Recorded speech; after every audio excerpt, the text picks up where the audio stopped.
What's going on, fellas? We are back.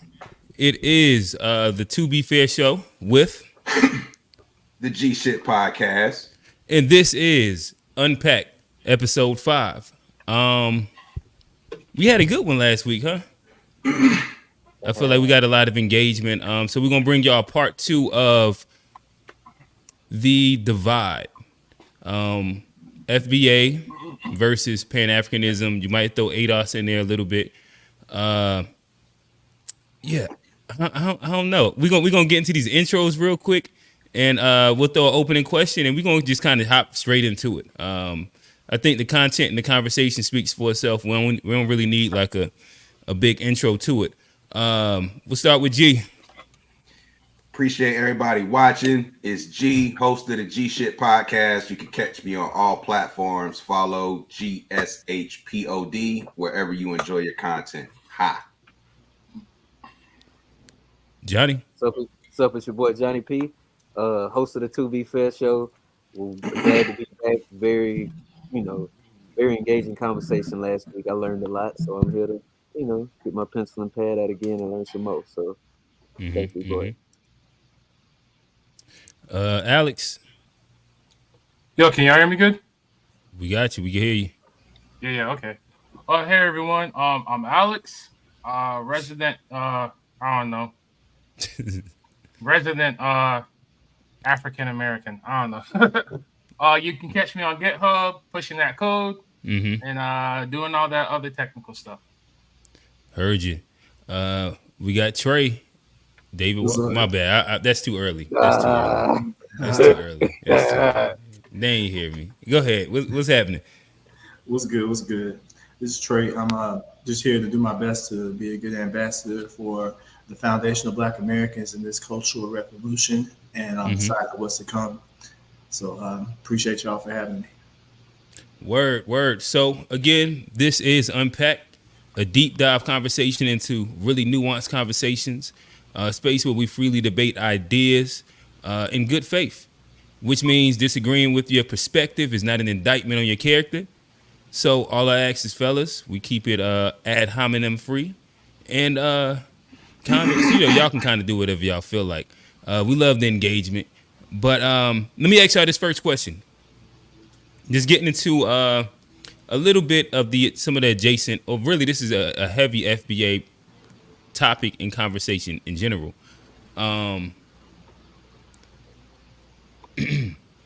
As far as reparation conversation, right now, are reparations the most important thing for Black people, or are there other things that should be first on the agenda, i.e. values, education, financial literacy, et cetera, et cetera? What do y'all think? Sure. I mean, if I jump out there and just say if reparations isn't the most important thing for Black Americans, then what is? And any way you answer that question, you can answer that. You can answer that with reparations. You think so? Yeah. What do you mean by that? Like financial literacy. If you don't have any money, then it's hard to be financial literate. Like some of us already are, but if they don't have any money, if they don't have any capital, then they can't really maximize on that financial literacy. We talk about land. What about values? Do you think values would be fixed by reparation? So you don't think?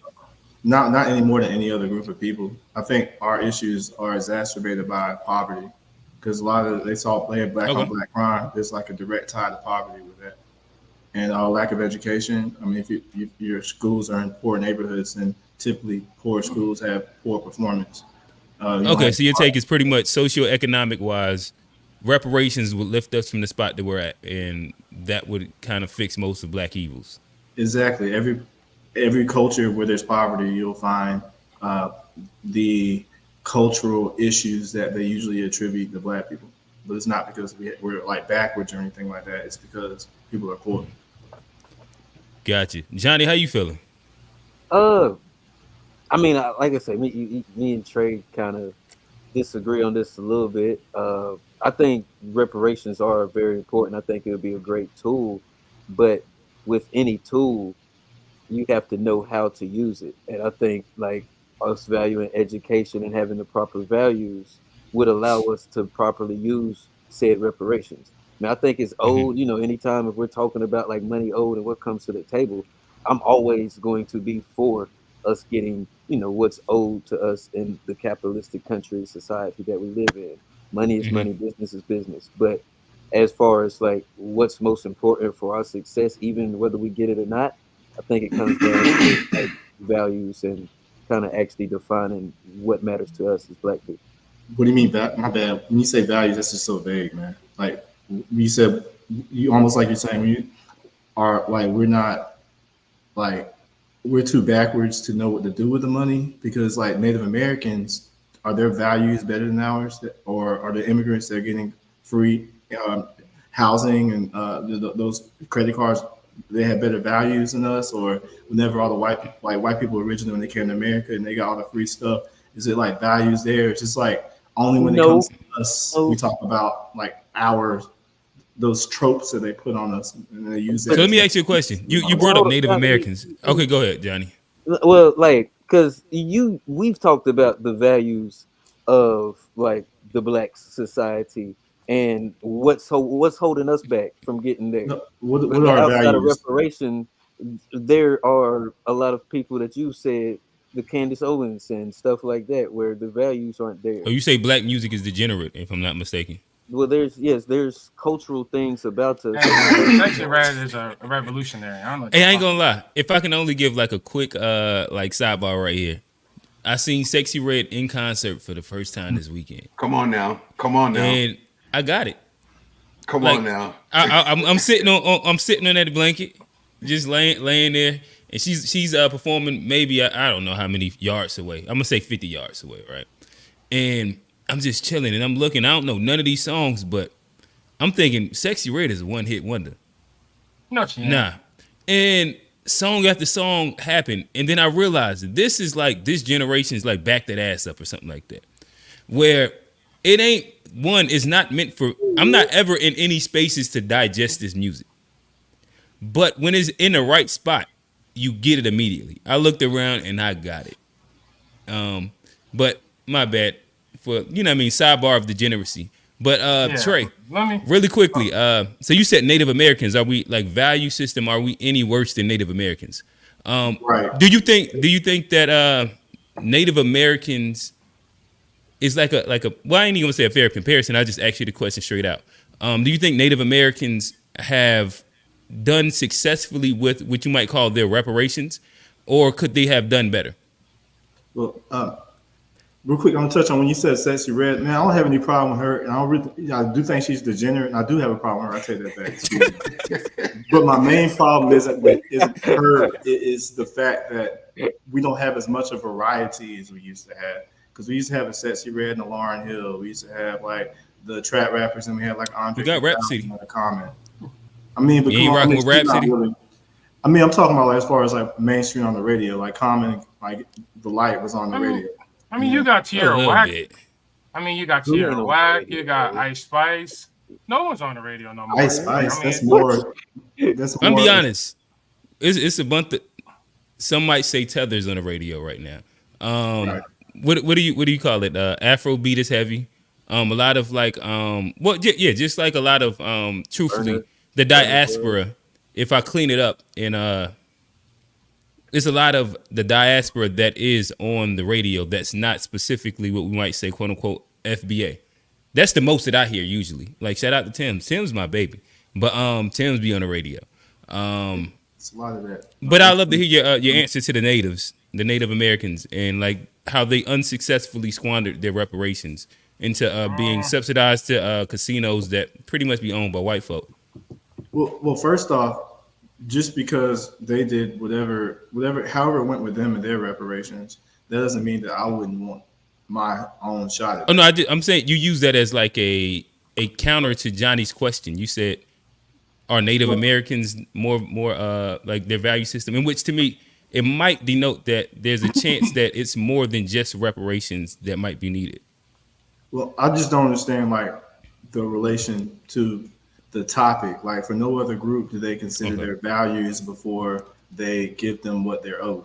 Like they don't have to pass some values test for like people that are Jewish. Like if they look at how they're doing Palestinians right now, are their values better than ours? But they're still getting paid for. Well, I mean, not the thing. I want to get y'all. Would you say? Thing, but Okay, I guess I see where you're staying at. Like, Johnny, value should have nothing to do with it. My bad. I mean, we're not, and that's why you was bringing the reference, not necessarily what they did with said reparations. Right. Yeah, but they're not better than us. I agree that we deserve the reparations. But what I'm saying is, what do you think would be further up on the list, Johnny? Like I say, I think it comes down to our values and what we, deem as important as a culture. I think as long as we keep on creating, the sexy reds and all of this. You gotta be more specific, bro. You said because we have sexy red, we don't deserve reparations. Like, what do you mean, bro? I'm not saying kind of like some respectability politics. Yeah, like come on, bro. Give us what we owe. I don't care. Like sexy red don't have nothing to do with me, and it don't have anything to do with people. I mean, like I say, I gotta say, I personally would like to see.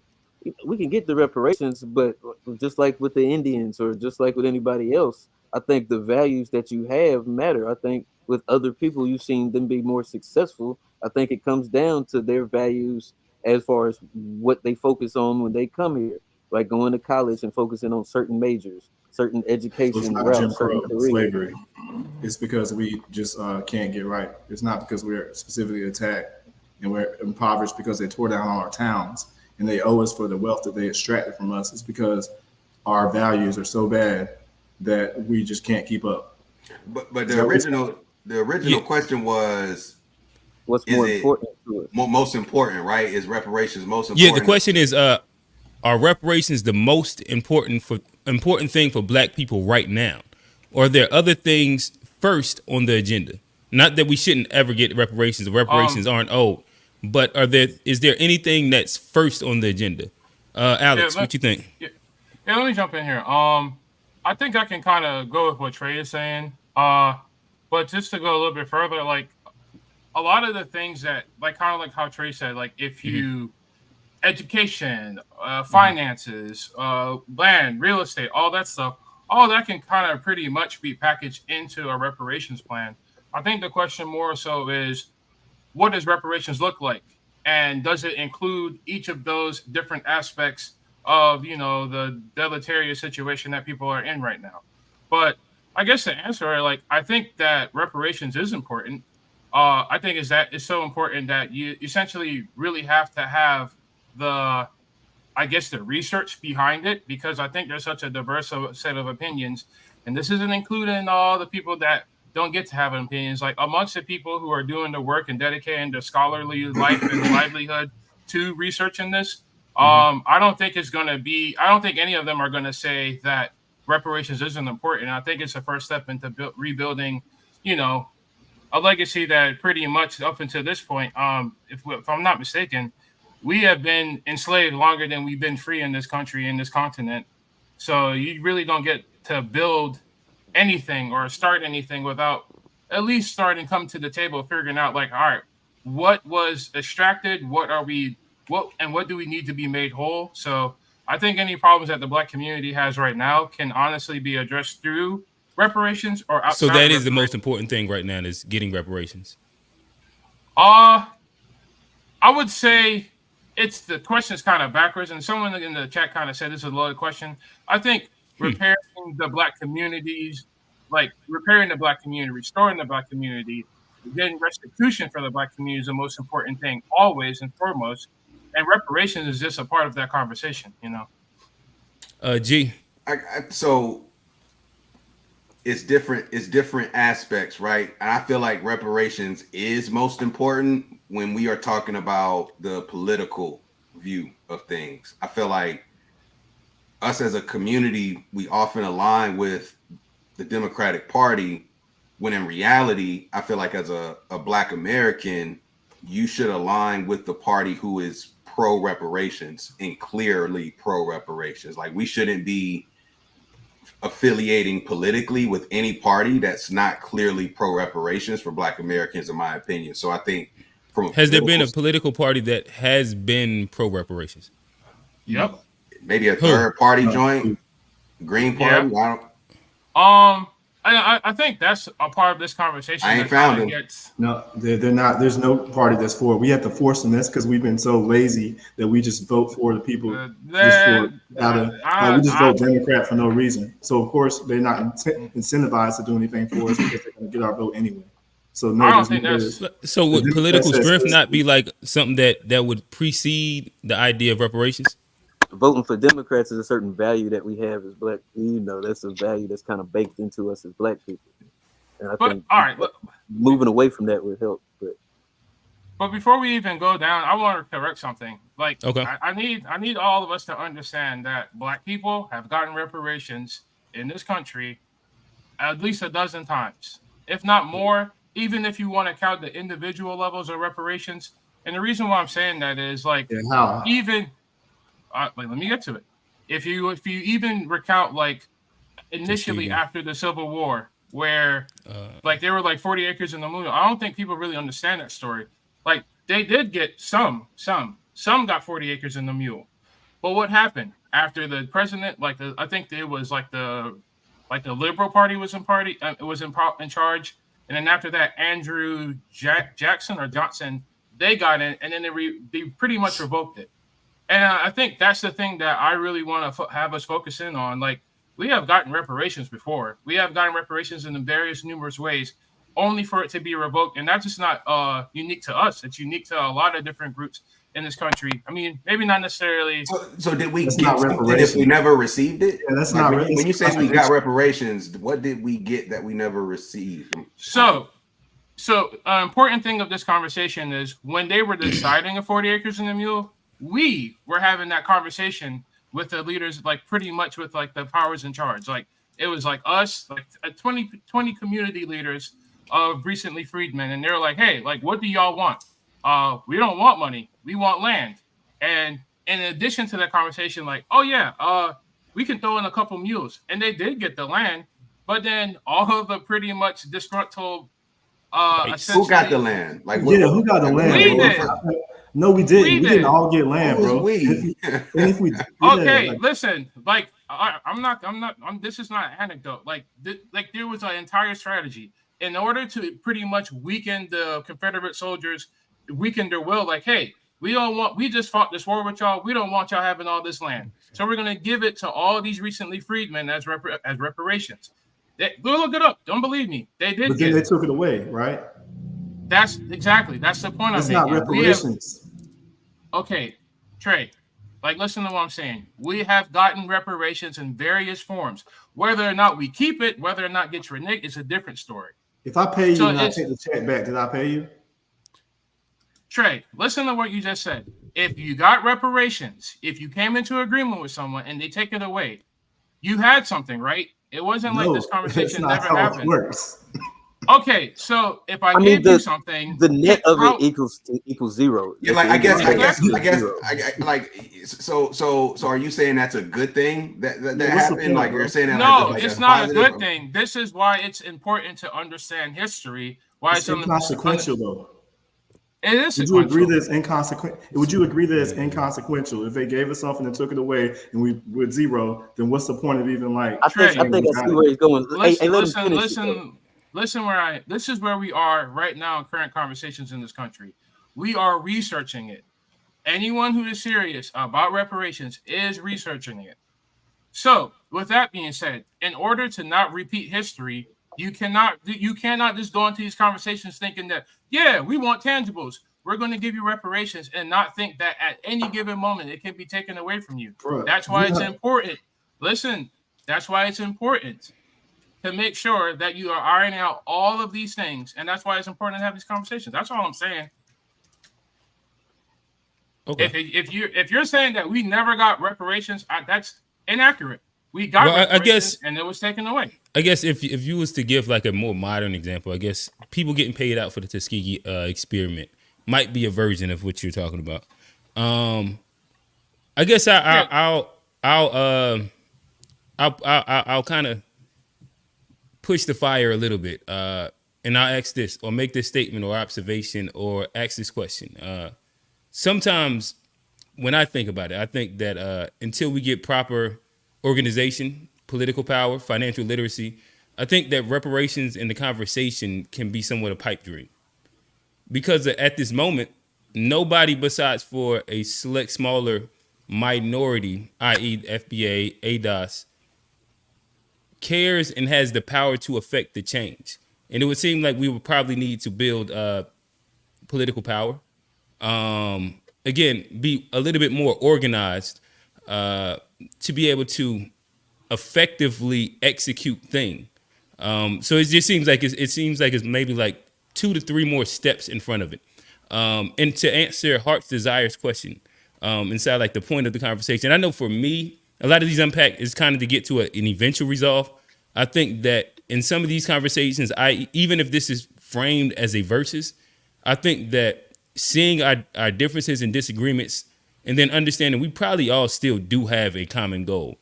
And how we can eventually get to a point of getting there is the eventual common goal. But I know y'all got commentary to what I said. I'm waiting. Yeah, man. Yeah.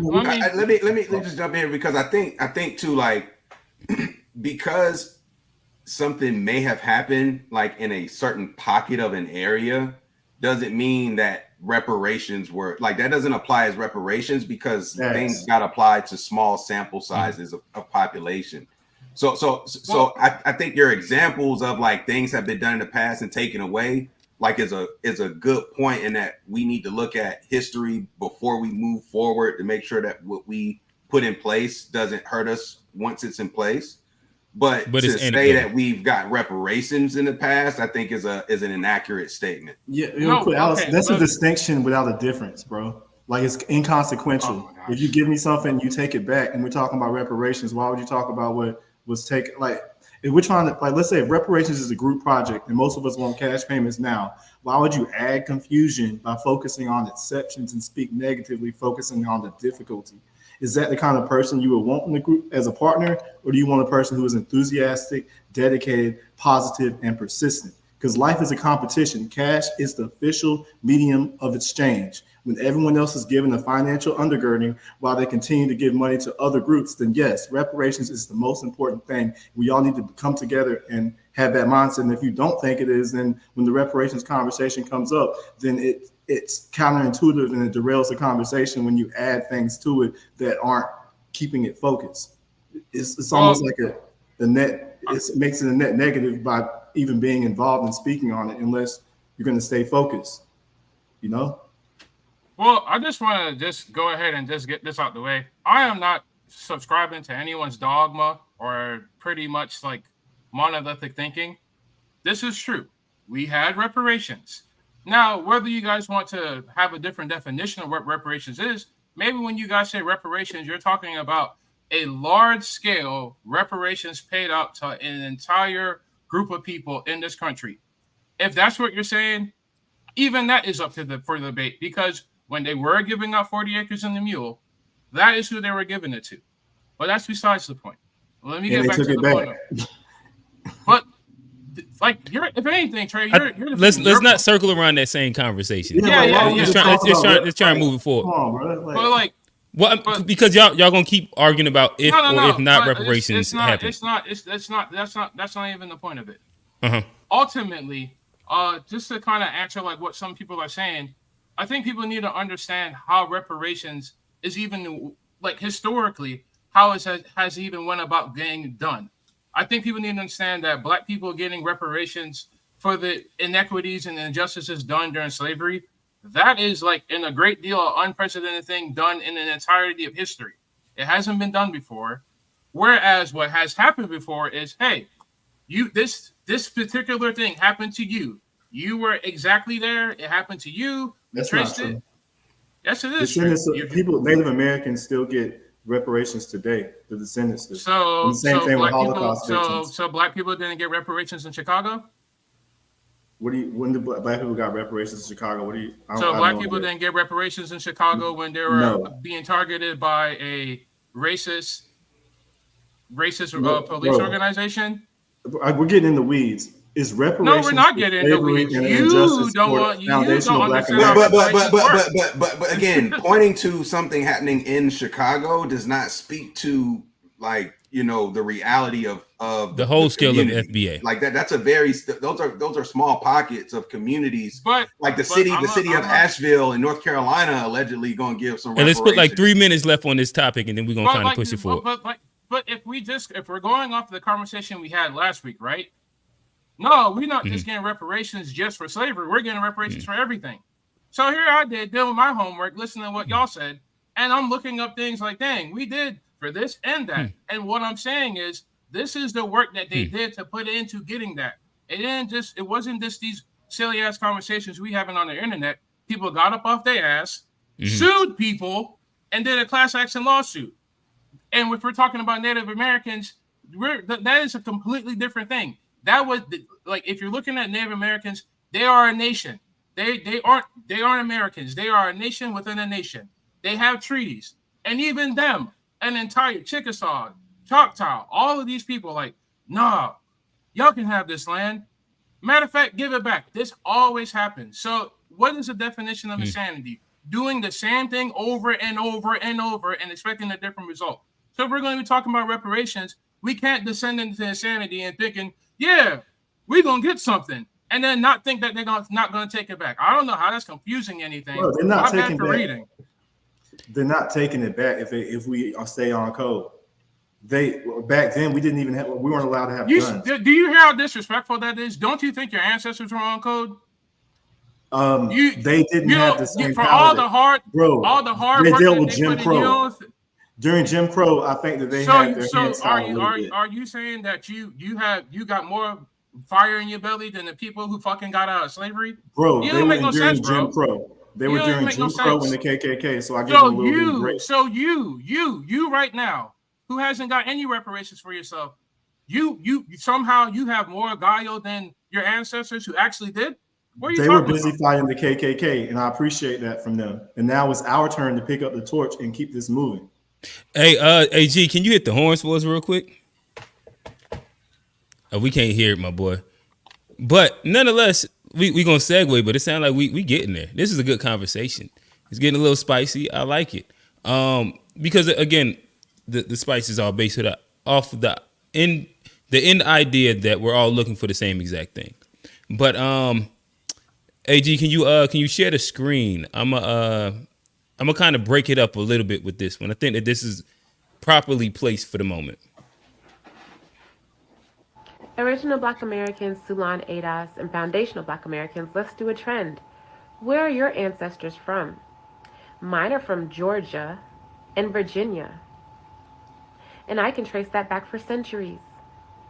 So let everybody know where your ancestors are from, since they're so curious. So I love to hear from the panel. Where your peoples from? Like, usually we just say where our peoples is from, but like we don't think of it in the sense of like ancestors. And I think that that's a unique way to kind of address a little bit of like some of the FBA tension that kind of exists. Is like, okay, we're looking for certain things to be our own. Johnny, where your peoples from? Where's your ancestors from? My bad. It depends on how far you want to go back generations, but low country, South Carolina, from the low country of South Carolina, Myrtle Beach, Conway. Geechee, Gullah. Nah, we ain't that. That's more Charleston, but we close. Yeah, we pretty close. But yeah, that's where a lot of most of my family comes from, and I guess you would say I got a lot of some Lumbee Indian on my mother's side from like northern, eastern North Carolina, I guess. Mm-hmm. So yeah, it's kind of those. I would say that. Okay. G, where your peoples from? Where's your ancestors from?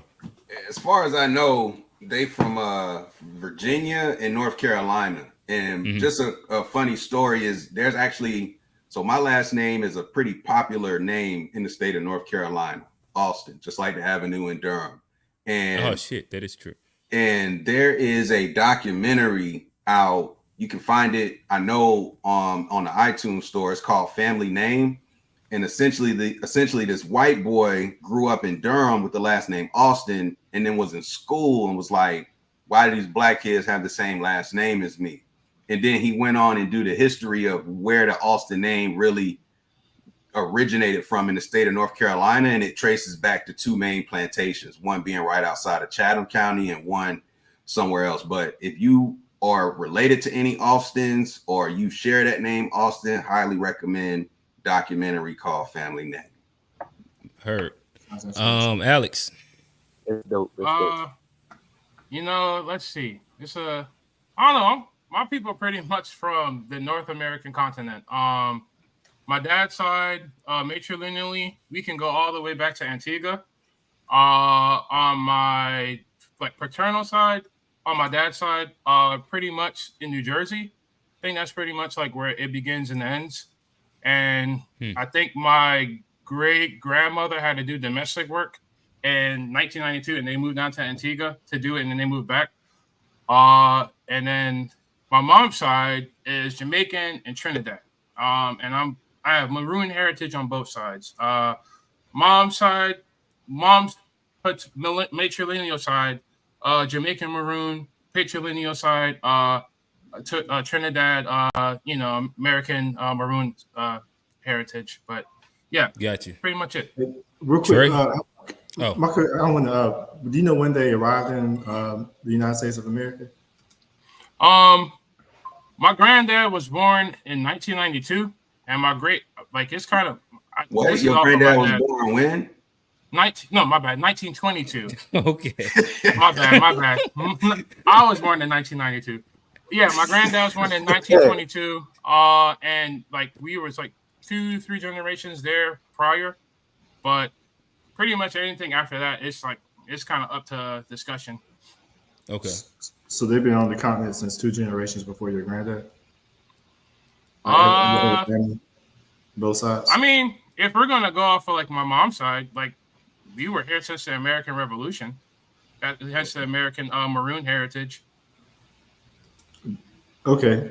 So when did they go to Antigua? My bad. I'm just kind of confused. If you don't tell us your ancestry, bro.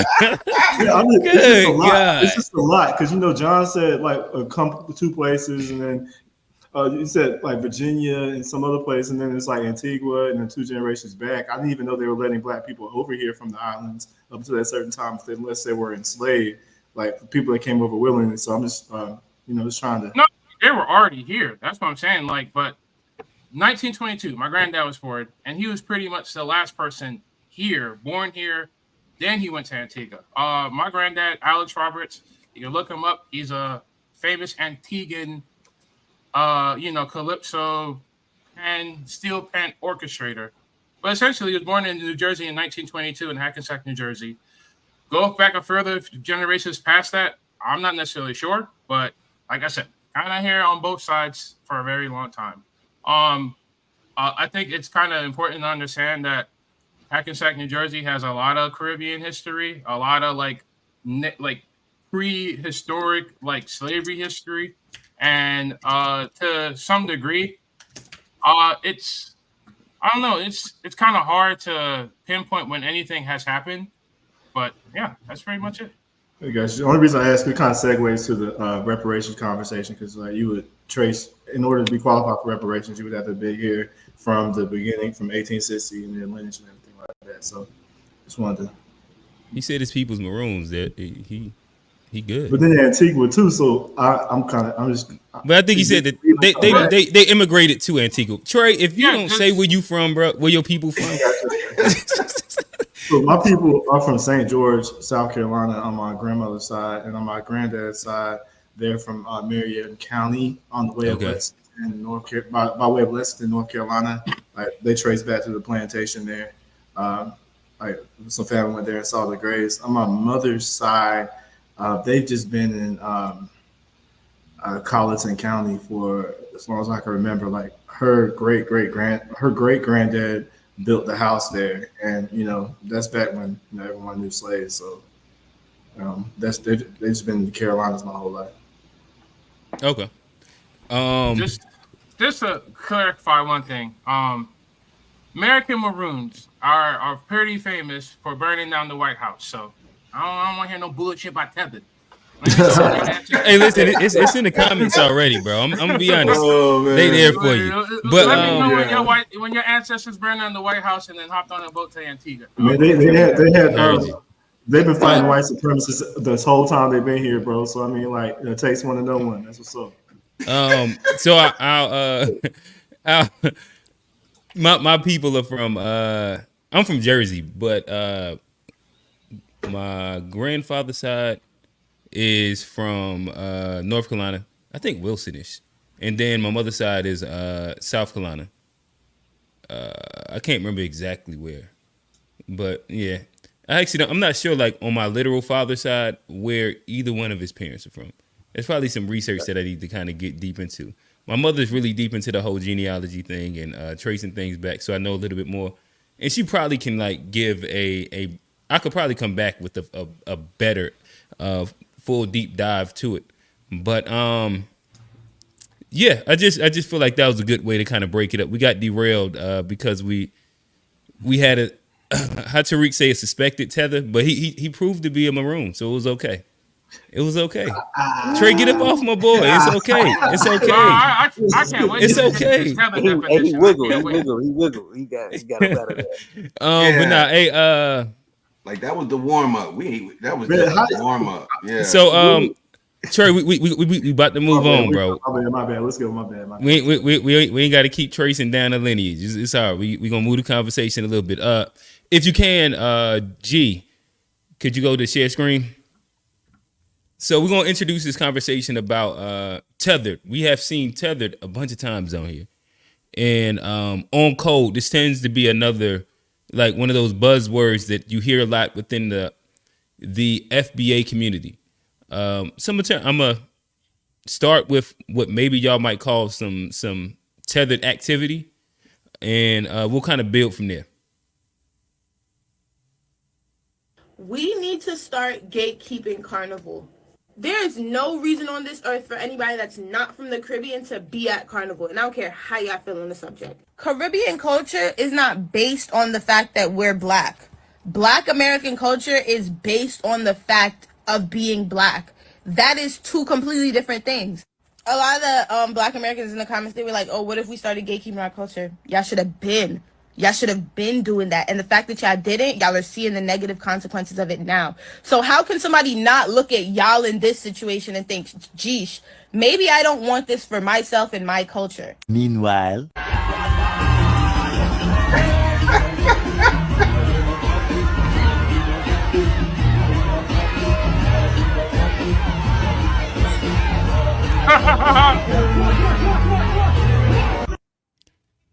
Down the road. All right, I'm gonna go to another one. All my mods who are not cultured at all, stop dick riding. I don't want to hear, like, when I'm asking general questions, I'm not asking y'all niggas. Stop dick riding. Y'all niggas is black. You're black. You're just black. Just be yourself and hit them with hey. Also, I just found the Anarchy hoodie yesterday. Can't wait. Finna resubscribe in a little W female viewer. Big 2 months December 9th. Thank you so much. Bro, you're just fully American. You're African American, bro. That's it. How was that see you in 30? That wasn't an insult. That was strictly, you're black. You're not Trinidadian. You're not Jamaican. You're not African. You're not, word. You're not Ghanaian. You're not Dominican. I got in reference to my video where I said that white people are not inherently racist. Tariq here says you are Nigerian, so you are not a foundational Black American, nor are you qualified to represent foundational Black American issues. Now, for those of you who aren't well versed in woke terminology, a foundational Black American is a Black American who is descendant of slaves. Tariq here coined the term foundational Black American, and just to keep you all in the loop, it used to be you can't talk about Black issues unless you're a person of color. Then it was you can't talk about Black issues unless you're a Black person of color. Now you can't talk about Black issues unless you're a Black person who's descendant of slaves. So Tariq and I corresponded back and forth on Twitter. You're welcome to check that out if you would like, but let me go ahead and summarize my point of view. I am an American. I speak on American issues. I will continue to speak on American issues in the wake of you trying to invalidate my opinion based on my ethnicity. And I would love to say that it is baffling to me that you have any sort of support for your opinions, but this is the new America that we're living in, ladies and gentlemen. All right, I got one last one. Man, there's so much We'll to finish unpack, it. man. It is, but I want to make sure that we validate before we give an opposing view, because again, I do think that feelings come from somewhere. But here's a bit of an opposing view. FBA in it, because I see a lot of people still using this term FBA, and they're using it as a word that describes African Americans, right? And I got a couple people in my comment section. It usually has to do when I'm talking about Nigerians or Africans and African American relations. I get a couple people be saying some dumb stuff like, "Yeah, us FBA," and they'll say, and once they say that, it's followed by something real stupid and ignorant, right? And I'm like, first of all, let's clear some shit up. Black people in America don't call themselves FBA. 99.99% of African Americans never heard of FBA, Foundational Black Americans. Nope, we ain't heard that shit. You ask any random black person, listen, you ask any, here's some homework for you. Go out when you tomorrow or whenever you see this, that day, go ask like 5 random people, what's FBA? They're gonna look at you like, I don't know, because it's not a thing. FBA is only Tariq Nasheed's xenophobic hate cult fan club. That's it, that's all. African Americans only call themselves black or African American. We've been black and we've accepted African American because African of origin, America is where we live. That's it, that's all. FBA. I think I'll kind of stop it there. Fellas, like you said, that was a lot to unpack. I don't know, what would be a good place to start this off at? Johnny, you in a neutral corner. You muted, Johnny. I think you muted, my boy. My bad. Nah, I was saying that was kind of a lot back to back, because like the first couple, it was kind of like, especially like the first girl, I understood what she said about like seeing the example that we've set and not trying to replicate that. Oh, I can respect that. But Kai, he's in America and he talking about all this stuff that we not, and it's like, you're literally taking like the Black American culture and then saying that we're not cultured. I can't respect that. I'm whatever the light skinned shorty from. Amala. She just Amala, yeah, Amala. She just make me mad because I don't like her. And yeah, that's all I got right now. I'm still unpacking, but that's my first thought. G, before we go to the, I know it's gonna get spicy at the bottom. Pause. Yes, that's a real pause. No Diddy. No Diddy. yeah. My bad. What was the question again? Let me put on my Dreamville hat and say I'm sorry. Oh, my bad. But it wasn't necessarily a question, but I guess I can ask you a question. Do you feel that tethered, the terminology of tethered, does come from some place of validity? Man, I think tethered, that term, is another example of just how great Black Americans are, because I never heard the word before. It come from us, if I'm not mistaken. And now I see it, and I just want to use that shit as a diss at every chance I get. Just like let niggas know, like, yo, tether ass, get the fuck out of here. Like I want to use it so badly. So just shout out to the community for taking another word that meant absolutely nothing, had no cool, and making it so cool to use. So that's just the power of Black folks in the country.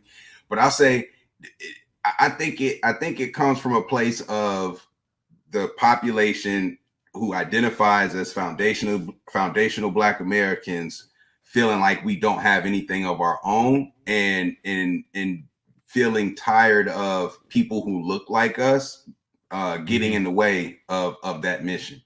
And so I don't think it's an unfair thing to create, because I do think there is a difference of psychology and approach to how foundational Black Americans view what's owed to them from a reparations standpoint, how they fit in society, versus how others who migrated more recently, post 1900, let's say, I think there's a different mindset. So that's my take on it.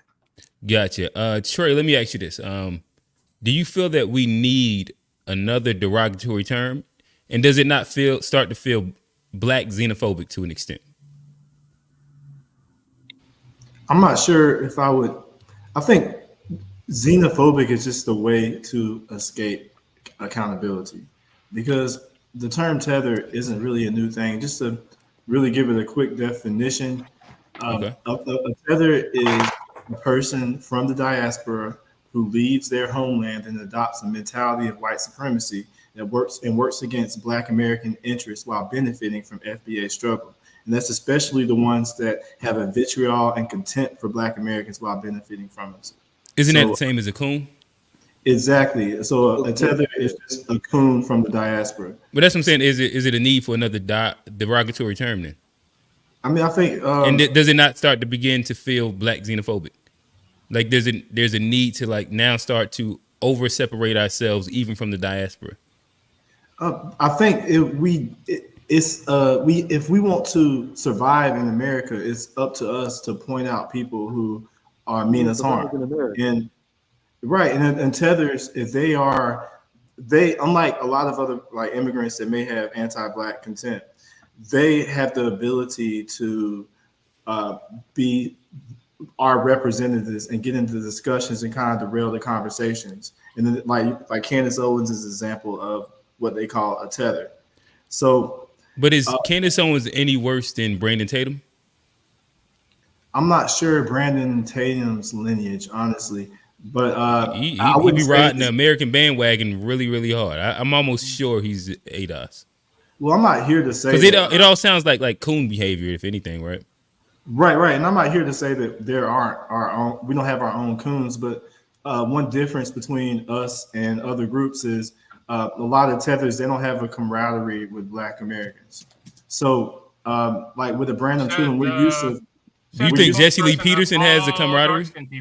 I think he's a troll, and also he doesn't really get any respect in the Black community. We've always had a mechanism for checking coons in the FBA community. So when there's nobody that's out there like checking, you think so? Yeah, like definitely, okay. like we call people Uncle Toms, even back to Malcolm X. You know, like we've always called out sellouts and people that work against them, like handkerchief. So did you think that MLK was a coon? Because didn't he call him an Uncle Tom?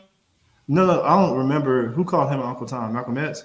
Yeah, I think that was just because what he didn't like saying was young Malcolm. Right, it was young Malcolm. They came together later. But isn't that like before he became Pan-African, Malcolm? I wouldn't necessarily. I think Malcolm X is always, his goal has been for Black Americans to make better. But then he went to Mecca, and then he got a world view of his like perspective of racism changed. And died shortly thereafter, so we don't really know where that Africanism was going to really take him. But what he did for Black Americans came here, and I think he just didn't like seeing Martin Luther King getting beat up and allowing that to happen, because he was, so he called him a coon for allowing that. And I think we should call people out if it seems like they're being docile in the face of white supremacy, because we have a warrior mentality we want to maintain. And I guess I was asking that mainly because sometimes it seems as though we throw derogatory terms, pejoratives, whatever you want to call it, at people that we specifically don't agree with their thinking. Not necessarily that they're doing the worst thing for Black people, but it's just because you think differently than me. So because of you think differently, I ostracize you with the term, i.e. Malcolm X calling MLK an Uncle Tom. I'm a Malcolm X guy. I ride with him. But at the same time, that's what he was doing, correct? And it seems like sometimes that might be a thing that, or I hope that Tethered doesn't end up becoming that. But I'd love to hear your opinion. I think cooning and buffooning isn't just like a difference of thought. It's like if we both arrive to the same conclusion, but we think about that differently. That's different than you out there giving Black people a bad name and speaking bad on Black people in front of white people for a check. Like that's not thinking differently. That's really selling your people out. And no other group of people allow someone of their group to go out there and then say bad things about them on their behalf without getting checked. I think Black FBAs have a history of being way too nice and friendly And then the FBA movement is a cultural revolution where we're just getting out in front of that and checking that at the door. And again, it came out with this FBA and with this reparations movement because we saw a lot of the people that they put out there to speak out against reparations just so happened to be the ones that don't share our lineage and don't understand our culture. So it's almost like they were here for that purpose, honestly. Okay, gotcha. Hey, shout out to Stephen Define. Not deflecting. I would say that I want to make sure that we have as fair of a conversation as possible. So I do want to throw it to Alex, and love to hear your opinion. I think that it's kind of ironic how certain groups of people are kind of misusing the word tether. Comes from the Jordan Peele movie from 2019, I think. Yeah, Us. Mm-hmm. And it's kind of like how... Is Jordan Peele a tether? Nah, he's an FBA. He made a movie calling out tether, surprisingly. Same brother from Get Out. Right. But just to get back on subject, it's kind of similar to like how someone like Andrew Tate, like a heterosexual male, kind of uses the Matrix as an allegory of how he's being oppressed, while not understanding that the Matrix is an allegory about being transgender. I think it's kind of the same thing that's happening with the Us, like Us and Tethered. Y'all didn't know that? Yeah, I can't let you repeat that one more time. Slow it down one time for a slow fuck. If you watch the movie Matrix, it's an allegory about being transgender. That's not true. That's what you took. You think Sophie? You think Sophie was writing a transgender movie? Yeah. Are you talking about the movie, not the actual book in the literature? You talking about just what the white folk did with it? The Matrix. I'm talking about the first one, the second one, the whole culmination of the trilogy. The whole with thing. Keanu Reeves. Right? I don't think that black woman wrote that book about being transgender. Hold on, but just to get back on point, like the movie Us is about. No, bro. Like we want to hear that, bro. That's a crazy guy take. If you want to throw that out there, you got to like say something about it. You got to break that, unpack that. All right, go unpack it. Yeah. Go watch the movie again. The movie is literally about being trans. Like, this is not my take on it. Like, it was made by I don't want to dead name them, but the Wachowski sisters. And the movie is pretty much about their experience transitioning into being women. But that's besides the point. The point of the matter is... Oh, so you don't think that Sophie made the Matrix? You don't believe in that? Who is Sophie? It's the black woman. I can't remember her last name, so I'm not saying it at the moment. But she wrote the book that the Matrix was based off of. Well, when the Wachowski sisters took it, they pretty much they wrote the script over it. But anyway, that's besides the point. What I'm ultimately saying, my bad. I'm not going down this hole anymore. The point I'm trying to make is like for as much as this been like prevalent, like red pill this, red pill that, MGTOW this. It's like it kind of misses the point, and the same thing is happening with this tethered. I guess derogatory term, but I kind of like if you think about what was happening in the movie, and what ultimately happened at the end of the movie was, hey, was Adelaide up here the whole time, or was Red up here the whole time? Oh, you know what? No one fucking knows. It really didn't make a goddamn difference at the end, and it's kind of funny calling people tethereds. When literally, like it's a fundamental misunderstanding of what the movie was trying to communicate. The movie wasn't trying to communicate like, oh man, the people down under, they trying to take stuff from us. Like the people down under were made and created the same way you were. There literally is no difference besides the situation. And I find it it's kind of somewhat rooted in like racist old tropes. Like when anybody from any different country who's not white comes here and they have a baby, they call it an anchor baby, and Tether is just like a new reimagining of that. And why don't y'all go back to your country and fix it? But it's like, I think it takes an immense amount of privilege to say something like that while you're living in this country. While, hey, why don't you go fix your country? Well, I would have, but your country just invaded my country, Grenada, 40 years ago. Hey, why don't you fix your own country? Why don't y'all go back there and fix your own country? Well, I would, but you remember like in the 2000s when y'all came over here and then this war on terrorism and fucked up all my shit, and now the Middle East is destabilized, Africa is destabilized. Oh, why don't y'all go fix your own shit? Okay, I would fix my own stuff, but when they were selling crack to black neighborhoods to fund the Contras in Nicaragua to overthrow a government, No, you don't have the privilege to say go fix things in your own country when you're part of a systemic system that, hey, we're just gonna break things and tell people to go fix it on their own. But that's all I got. It's kind of fun. You can't call someone a tethered when we live in a global economy that essentially at any given moment, the country that you are hosting pretty much like takes advantage of all the developing countries around the world. But that's all I gotta say. So I'll continue to push the conversation a little bit forward on the same topic of the tether, but so I guess I'll ask this question. I kind of hinted at it a little bit, but just to say it straight out, do you think that the term and like these different terms that are kind of starting to pop up that's dealing with like black people is another push to make black people monolithic thinkers? Like for a while, you was called a sellout or Uncle Tom if you just was a Republican and you thought different than the Democratic Party. And like it was just thrown out, even if it didn't make sense, even if black people are naturally conservative. And that was the thing. If you just went away from what the mass thought was at the moment, you was called, say, an Uncle Tom or a coon or, as many things as you want to know. I mean, as you want to say. Do you think that this could be simply one of those things where I don't agree with you, you foreign, so we monolithic over here, Tether's over there? I don't know. I throw it up in the air. Just to jump in, like I think oftentimes, like when we're having these conversations, like I keep seeing the no true Scotsman fallacy kind of reemerge all the time. Whereas, like, if anybody of your in group says something, I don't know what their lineage is, or I don't know. I mean, we keep them in check, but like, I need people to kind of understand, like, Clarence Thomas is a black man with lineage all the way back to South Carolina, and he's like right up there in a position of power. Can literally, he's a vote away from making reparations happen or not happen, and no one says anything about that. Like, no one's up here like, man, he a tethered, or man, he's not a coon. He's a known coon. Yeah, he's an iconic character in itself. I want to know which Jamaican American, Haitian American, non-FBA American is in any position of power that Clarence Thomas is in. Barack Obama. He's a tether. Okay. You say so is so. Kamala Harris. If you say so.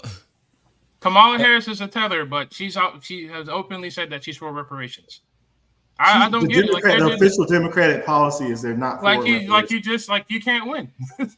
I mean, but I'm just trying to make it's got to be factual though. Kamala Harris, I wanted to see the clip where she said that she's in favor of reparations for foundational Black Americans when she's not a foundational Black American herself. I haven't heard her like if she's allegedly pro reparations. I can't say I've seen any policies that she's tried to get behind or push through or promote. I can't really say that any Democrats that are a part of the official policies they're against promote. Right. But the conversation is, hey, you guys are getting in the way and talking about stuff and trying to talk it down. That's not what Kamala Harris did. She's on record, like pretty much the entire, like when this all came up, like in 2020, the 2020 election. A lot of like that's pretty much how strong the conversation was going.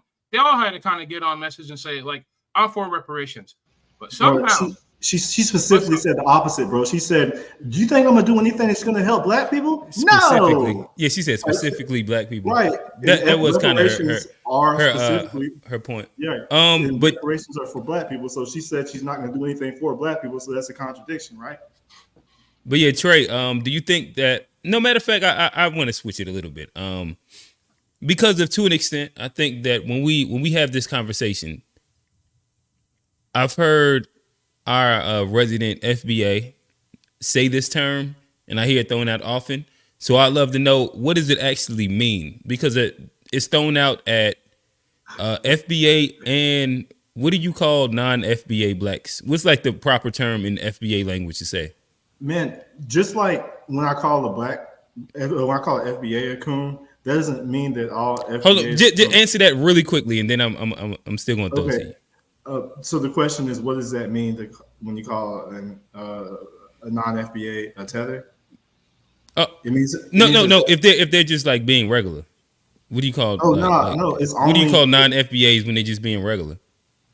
The term only applies to those who are undermining us while benefiting, and those that have vitriol. No, I understand that. I'm building to something else. But there are, so there's no term. So all the other people within the diaspora, that'd be the answer. So I hear it thrown at, like black people or FBA or Africans within the diaspora in general. This term on code, and I would love to understand and know from you, what does it mean to be on code? Like, what does that term mean? Is there like a specific way that as black people, as a black diaspora, we should be seeking a specific thing, or a specific way that we should interact, dress, participate within, whether it's government, I don't know, like all the different facets of society? What is on code? Well, it's difficult to address the diaspora, but as far as on code, because the diaspora, this like, but when like a non-FBA is acting off code though, for sure, right? Because we tether them, right? What's on code though? On code is when you put your people first and your lineage first and your self-interest first. And like some examples like I gave from last week was, when Malcolm X when they got together and got that brother released, and the Farrakhan Million Man March, and then when Tupac got out of the car and handled that race soldier who was undercover, it's when you do the right by your people.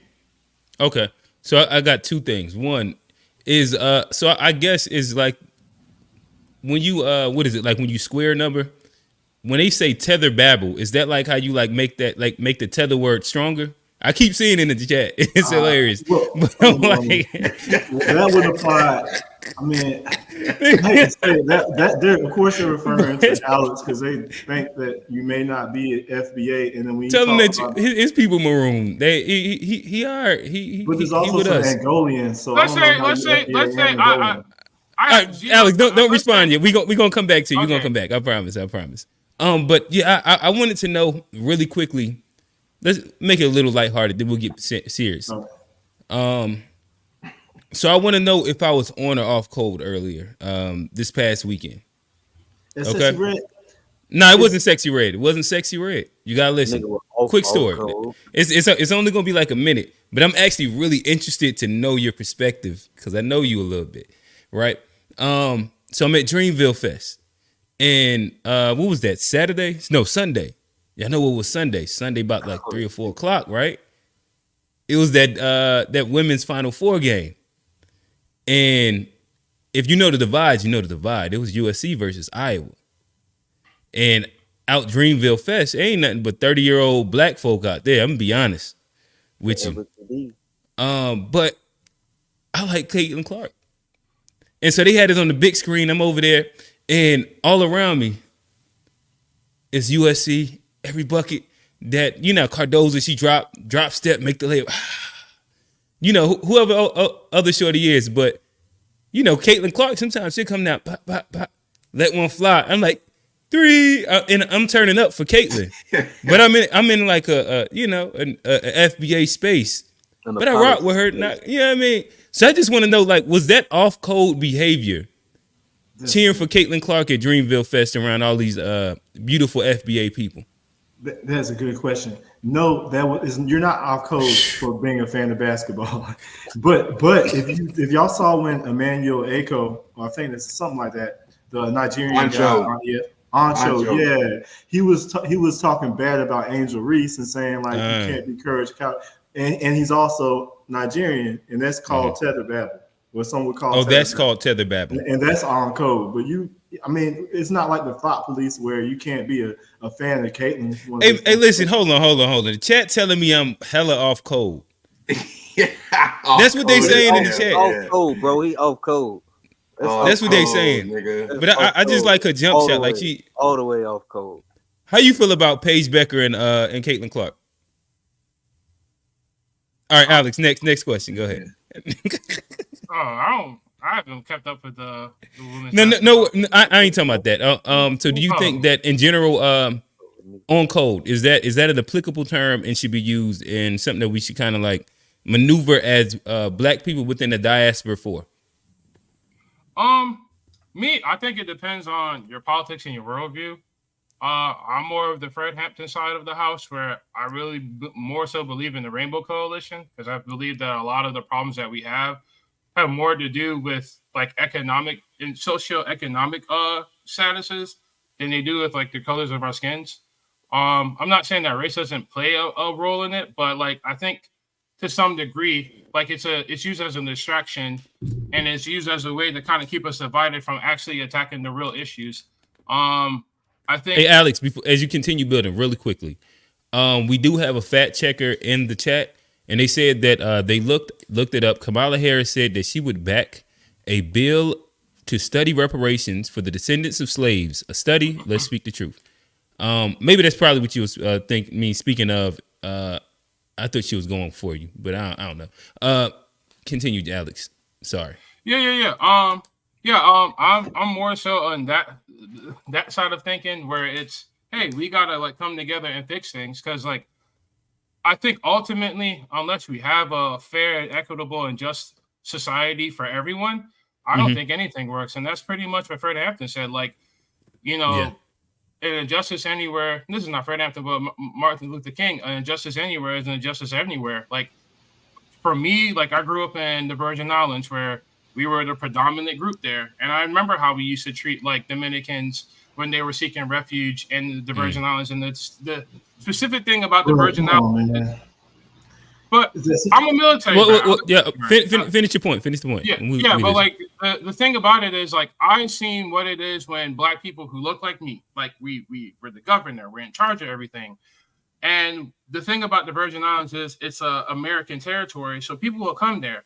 And I remember how we used to treat those people, and I know, like, regardless of who's in power, I think they need to be we need to just be just and fair and equitable to everyone and be inclusive. That's why I don't talk the way that like certain people of the diaspora talk, because I know like what it looks like when you are being xenophobic. I know what it looks like when you are being racist. I know what it looks like when people. So do you think that on code ends up devolving into those words and those terms? I think the same thing that will propel you to be on code within your race is just general good practice to be on code as a human, period. Like there's certain things that like I wish white people didn't do, Hispanic didn't do. Like honestly, like when you hear it, you cringe. I know like maybe that might be a controversial thing to say, but like I don't look at. I think that obviously I'm black. I know my experiences are going to be greatly dictated by how I look and how people perceive me. But in order to transcend that, like that's what my ultimate goal for all of us is. Is that ever going to happen in my lifetime? No, but like honestly, I hope that's what could happen. I think that would be a better society where if my son can walk down the street and no one looks at him funny because he's black, like to me, that would be great. But can that happen if we are kind of siphoned off and cornered off into our own little corners? No, like I ain't telling you what to do with your own show, G and Q, but like it'll be cool to get some other folks on here to get their opinions so we can kind of start blending and building these bridges, That's all. I understand it. Listen, Alex, you it sounds like you have closer contact with some of these other people. We love to have call-ins and panel participants. Hook us up. You're part of this Unpacked show. You here? G, Johnny, I know y'all two can kind of let's let it breathe for a quick second. G, Johnny, I'll let it hear your opinion. Johnny P, man, go ahead and jump in there, man. Oh no, I'm just listening, bro. I'm just I'm gonna let it's y'all. Good. It's getting good. Okay. Yeah, I got my pop. Yeah, I like this. Word up. Nah, man, look, I think to Alex's point, we want to have diverse perspectives, backgrounds. There's some debate going on in the chat about, well, by definition, this person is a tether, that person's a tether. But I think one key thing to talk about is like, are you trying to undermine the mission? Just because your background is this or your background is that doesn't necessarily default you as a tether. It's the fact that you aren't like FBA and you're trying to undermine the mission. What I do kind of have a general question in terms of like, what do we call like the old school Uncle Toms, the FBAs who are who they're FBA and they're still trying to undermine the mission. Like, what do we call those folks today? Are they like a different type of tethers, or are they just like, what do we call them folks? They're coons. Like, they get the same smoke. It's not like we're singling out black immigrants or anything like that. And no one is saying that all black immigrants. But it is kind of singling out black immigrants, though, right? But there's a specific word for them. There's a specific word for us. But no, a coon and a tether are both ops. Like, it's like, which pick your poison. No one's coons like, are natural to North America. They're natural born, right? It's homegrown. Homegrown. FBA, if you will. ADOS, if you will. FBA and ADOS is kind of like dead. But hey, why y'all don't like ADOS? This is like a quick tangent, but as I was doing the research, something that I was starting to see a bit of people kind of have commentary about and look at is the fact that ADOS seems like it's like the group that's attempting to put policies in place right now, where FBA, to my understanding, is kind of like it's a lineage. It's a lineage, but like the movement at the moment is like internet fodder. Like it hasn't like reached a place to where it has started to put actual boots on grounds and affect policy. You can correct me. This is just what I've seen, so I'm here to get information. Well, it's a grassroots movement and it's new, so of course, like it'll take some time to really catch on, but everything starts that way. And there have been FBA conventions, there have been FBA reparations rallies. There are multiple people that are in the New Black Media, and also this month is New Black Media Appreciation Month. So these are the main ones that push FBA, and their goal is to talk about our lineage and Black empowerment. And we need a term like FBA to describe our lineage because African American is just way too vague, you know? Gotcha. So just to act, I guess, to rehash on the same question I was asking, why do y'all not like ADOS? It's an LGBT organization, I heard. Because the founder is a woman. Well, I think another thing I heard is like when you like American descendant of slavery or slaves, I think it kind of highlights like I guess it puts the inhumanity front and center because like you're not a descendant of a slave, you're a descendant of an enslaved person, and that's kind of like how like Tariq Nasheed's kind of like, you know, like I mean I don't know, like this is what I heard, like it's one thing to be a descendant of someone who was enslaved, but to say they were slaves, it kind of rips away like the culture and heritage and the story that they had way before they were ever put in bondage. I feel that. And not all of us were enslaved as well. So is it just like literally just terminology and not the fact of the group and what they're doing and what it means? One is a lineage. Another thing, this might be somewhat silly, but ADOS also stands for Autism Diagnosis Assessment, and that was kind of like whenever you type it ADOS, like that's like the first thing that pops up. And I think that was another reason why they kind of like they don't fuck with the branding, but not the people, or is it because of the lady is LGBTQ? Well, Yvette Carnell and Tariq, they kind of were in cahoots with each other, and then you know, like Yvette Carnell is kind of like one of those people that's really strong-minded, and so is Tariq, and then they went poof, and then you know Tariq started the FBA stuff, but that's not really exactly. Like basically, ADOS started making chapters and they started making it in a group and doing like membership and everything like that. Tariq's goal was to have a lineage, to have a distinction of our background and our history, and he wanted to keep it at that. So the whole group thing and becoming a Democratic Party and everything like that, they got way more complicated than it needed to be. So is FBA's goal never to actually become like organized and like some version of a group? We need a political party, but it doesn't have to. But we need the FBA all it means is a lineage. It's that simple. We can go from there, but ADOS is a group, so that means it's really that simple. It's I don't know. I'm gonna sound like a noob, but like I know there's FBA, ADOS, and B1. That's just one. Okay, I thought that's what it was. B1 is Black first. Yeah. Yeah. And that means that like you could be anything, but as long as you Black first. Yeah, it's kind of more Pan-African. So I mean, it's like we're not like FBA is off code to let a white person clown an African and then like side with the white person against African. That's off code. But at the same time, FBA, that doesn't mean we What have if they our call own them a tether? If you letting white people do that, then okay, that's off code. At the end of the day, just being silly. Okay. Yeah. All right. Yeah, I don't know. Do y'all have any wrap up thoughts on this before we kind of move the conversation along? Man, come on, Johnny, give us something. You over there quiet and thinking, my boy. Oh no, I'm just learning. I mean, because it's a touchy subject. Because like, I always say two things. A lot of stuff, two things can be right at the same time. So I feel what Trey's saying, but I also don't want to step on the wrong toes, and I don't want to alienate ourselves from potential allies by just being so. We don't have no allies.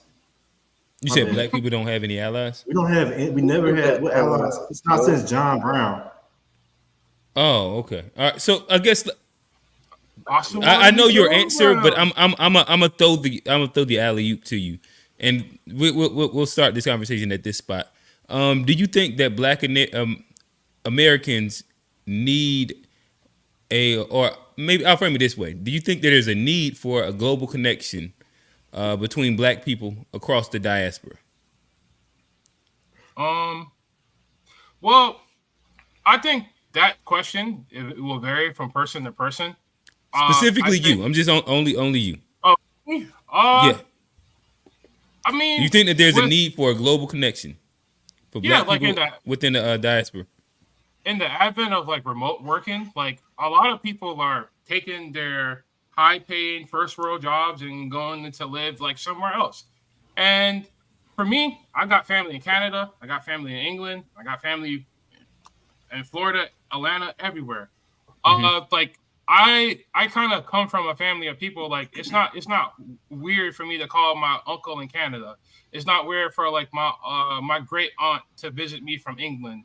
So to me, it makes sense to like keep those connections, build, and honestly, like I think it kind of goes to the greater picture of America is kind of a declining country. Like if you look at us in comparison to other developed nations, there's certain things that we don't have. There's certain things that we don't do. There's certain things that we don't provide for the citizens in this country. So to kind of hedge your bets on this country being the place that you're going to live in for the next 5 decades, I think if you're really following the news, I don't even think a lot of us on this call would even be here. A lot of people within my field, the tech field, once these brothers get their money, like they're gone. Like they go to Italy, they go to Mexico, they go back to Africa. I ain't trying to rile nobody up, but like it's not. I'm like I said, like I'm not saying that's something for everyone, but I do think that you're not necessarily building the most, I guess, fruitful future for yourself if you're kind of limiting yourself to only living here, because you never know what's going to happen. I think people kind of take for granted the position that America's in, but like anybody can be a refugee. Anybody can get it. Like, but yeah. Yeah. So real quick, G, I love for you to read out the super chat that we have. Again, this is also a quick plug. So again, these conversations aren't free. And if y'all would love to donate towards the cause of these conversations in general, make sure y'all send a super chat. G. So what were we talking about? I just lost my train of thought. Alex, you commented on what was the question, Q? Oh, I'll read the super chat real quick, and then I'm gonna toss back to you. Focus on the community. Ain't no politician about to play 15+% of the U.S. population. Build community. And I think that maybe that's a throw to the reparations conversation in general. And if it's possible, if it's going to be a thing that might work, might not. Got my train of thought back. All right. So we were talking about the importance of allies and being connected as a community. And I think, there's a difference between having, being friends and having relationships. So, for example, you know, you wouldn't necessarily classify the U.S. and China as allies, but there's an undeniable relationship between the two. They rely on each other to do business, that help each other in certain ways. And I think as an FBA community, we need relationships established to build our community, because you still need to be able to trade. You need to be able to do other things in other places. And so whether that be, you know, quote unquote friendships, I don't think that's necessarily the case, like is the key word, but we do need established relationships so that we can do business in a global society. In my opinion, we don't want to be, you know, with respect to some other smaller developing Black nations, like when you're isolated, it's tough to grow your economy. And as a, you know, foundational Black American, if we delineate and we become our own thing, then there needs to be a strategy to grow economically. And it's tough to do that without relying on some people outside of where we come from. Yeah. Don't you think that everyone's already delineated but FBAs? We're the only people that call ourselves people of color. Like the Black Caucus, they fight for all. So do y'all want to go into the delineation conversation now, or finish off this question? It's up to y'all. I want to sit here a little bit more. Okay. So stay here, and then we're gonna get there to delineation, Trey. I know you got it. You got a bag for that one. But I think where was we at? Can I ask you a last question? Unity and the allies is important. Unit. So I'd love to hear your opinion on it. In general, do you think that there's a need for a global unity within all Blacks of the diaspora? I think if Black people need a connection across the diaspora, then we might as well hang it up, because they're not even united with themselves. In Africa, on the continent, they have intertribal beefs where they have genocides and civil wars against each other. We just need to focus on building ourselves up, because until we build ourselves up, we aren't fit to be allies with anyone anyway. Mm-hmm. I feel like that was gonna get some commentary from the panel. Nah. Yeah. My bad. My kid's baby nursery alarm went off. I kind of want to like sit on like what Trey said. Like, I think this has to kind of be understood. I'm not trying to disparage anyone, and like I know people cooking me in the comments, but like I really don't have anything against getting reparations, and I really don't have any problem with the FBA movement apart from like some parts. But like I do think that like it takes an immense amount of privilege to say like the diaspora is this and the diaspora is that, and they need to fix their own problems when like you live in a country that contributes to those problems. Like it's kind of like MF Doom said, it's like taking the soldier's weapon, kicking them and shooting them and telling them get to step in. Like that's pretty much what I keep hearing, and like that's why honestly, if you don't think that that there is nothing to build with them or nothing to have, that's one thing, but to essentially be a part of a system in a machine that is running around like a bull in a china shop, like that doesn't make any sense. It's like I don't want this I mean, we're fighting the machine though. So and then why don't the people fight back? Like they have their own corrupt governments, and instead of fighting the corrupt governments, they get on the first thing smoking over here to benefit what we fought for. That's not necessarily true, Trey. Like I don't think anybody is getting on a plane or a train to get here. Like I think you kind of need to look at things as they are. And we're gonna put like 3 more minutes on the conversation and then wrap it up. Just to kind of like root this conversation and like this part of the conversation. Just in general human nature and like human instincts. Like, why did everybody move to Chicago, Detroit, St. Louis, New York, New Jersey, Baltimore? No, but why? But why? Like for what you're saying, for jobs in our own country that we fought for. That's not why, Trey. So are you comparing pledging allegiance to a new country to moving across town? Trey, I said the human reason why. You were in the South. And why didn't you stay in the South and fix it? Like, you see how A backwards lot of that us sounds? did stay in the So South. I want to hear Trey's answer to that question. You ask him. I want to hear his answer. Let me finish it. Like, oh, you was going rhetorical. I got you. Yeah, like it's one of those things where, like, we had a great migration north, a great migration west. That's why there's black people in California. That's why there's black people in all over this country. And to say, like, why? In California. There's always been black people there. There are already black people in Chicago. Even since they said the guy with the French last name, the French Creole guy, he was in. They said he founded that. And also they had French, like, black people who helped the explorers map the United States when they first came here. So this idea that we are fleeing or anywhere or going anywhere else, we've been here. So if we move around our nation, there's nothing near comparable than abandoning your homeland. And instead of fighting back, you just come over here and build a new life and never go back. Hold on. So, hey, fellas, we're gonna wrap this point. I'm sure we're gonna be able to circle back within this because we're about to dive into delineation in general.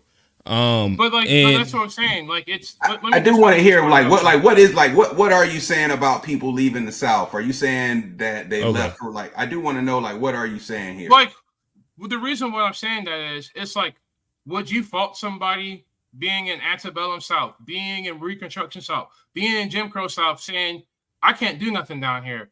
Let me move me and my family to New Jersey, to Baltimore, to anywhere else to get an opportunity. Like, that's why, like sometimes these conversations, they kind of, like, I get what you're saying, but, like, would you fault any family? Like, we all have families, we all people we care about. You mean to tell me you would rather have your children starve to death than to stay somewhere and not be able to provide for them? I don't think any of us would say that.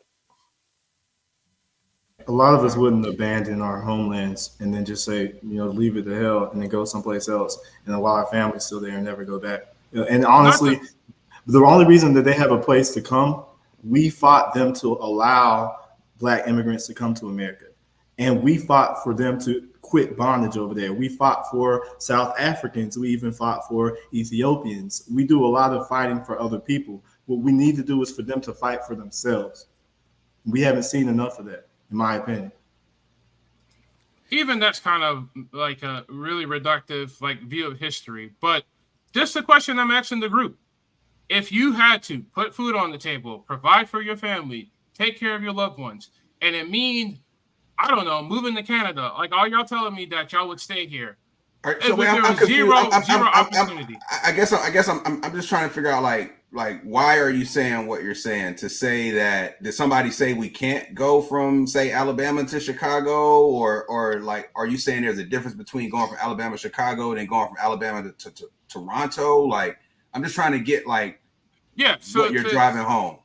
So in the grand scheme of things, in the global economy, why are we faulting people for moving to where they're the pretty much an economic opportunity to raise their people out of the gutter from? Like, are we faulting people would be my question. Like, I didn't realize we were faulting people for wanting to live abroad. Are we faulting them for that?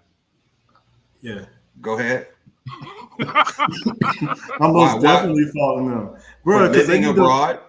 No, not for living abroad, but if you leave a place where your people are struggling and you're the majority and you're sitting on trillions of dollars of resources and you have a corrupt government that bows down to Europeans, then why would I respect the person that comes over here to benefit off of what we fought for, especially if they have contempt for us?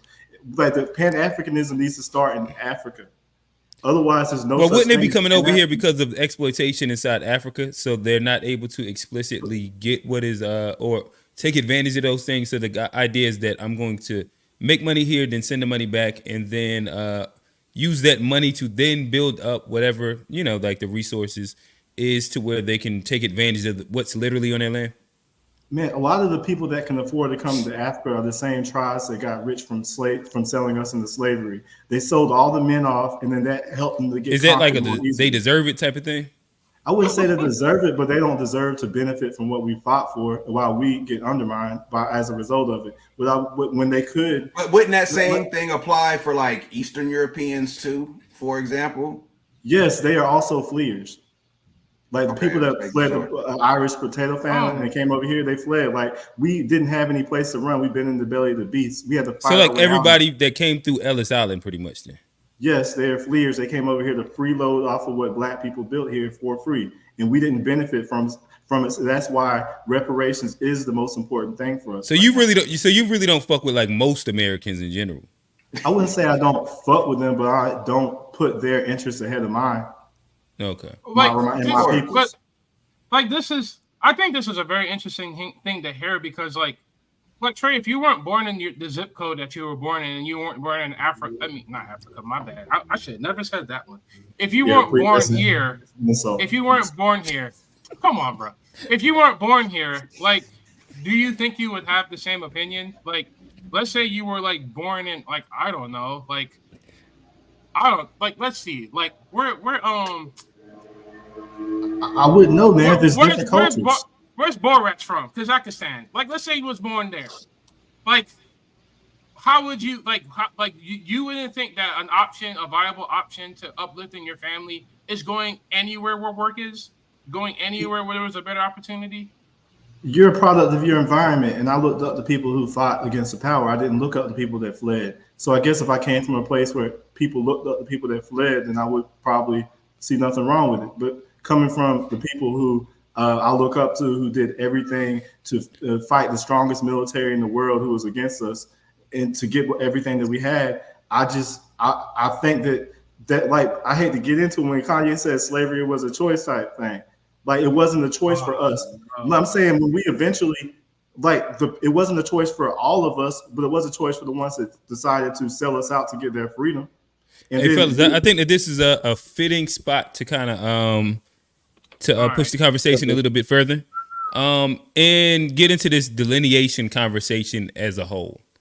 I'm going to start it off, maybe some people might call this a loaded question or something that we could really unpack for a second. I'll ask this.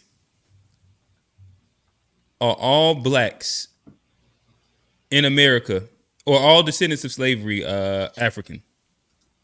Yes. No. Are all foundational Black Americans African? That's a better way to put it. How do we define African? Because I think came over as slaves. Came over as slaves. So yes. Fresh off a boat, African is what we're saying. Yes. I know that there's multiple narratives within the FBA movement, so I'm just throwing this out as almost an alley-oop to kind of begin the conversation. So our Black, well, I think that's chat said like no.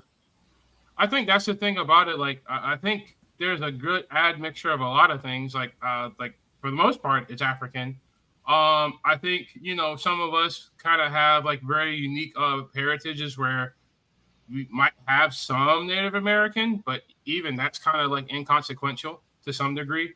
And not unfortunately. Well, and when you say Native American, are you speaking of like what they classify as like Native American, Alaskan Native on like the census, like that phenotype in person? Like when I say Native American, I'm talking about like the 474 recognized federally recognized tribes. Mm-hmm. Those folks. In addition to that, like white.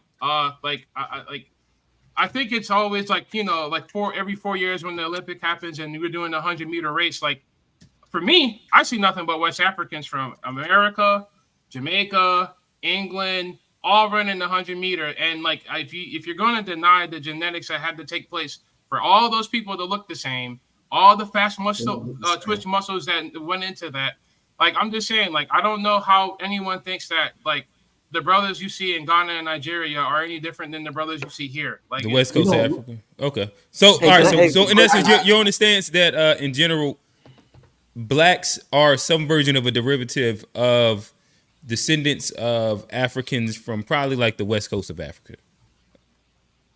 Not derivatives. They are West African. Nah, man. So I mean, of course, you also put in Native Americans or American Indians. And you also put it like just slave master had fun also, all that different shit. But in general, because I think that there is, as I'm looking at the comments, and I want to throw the alley-oop to Trey. There's some people that would also say that Native Americans were also, like, the original Native Americans were black as well, and that's a consistent narrative within the FBA community.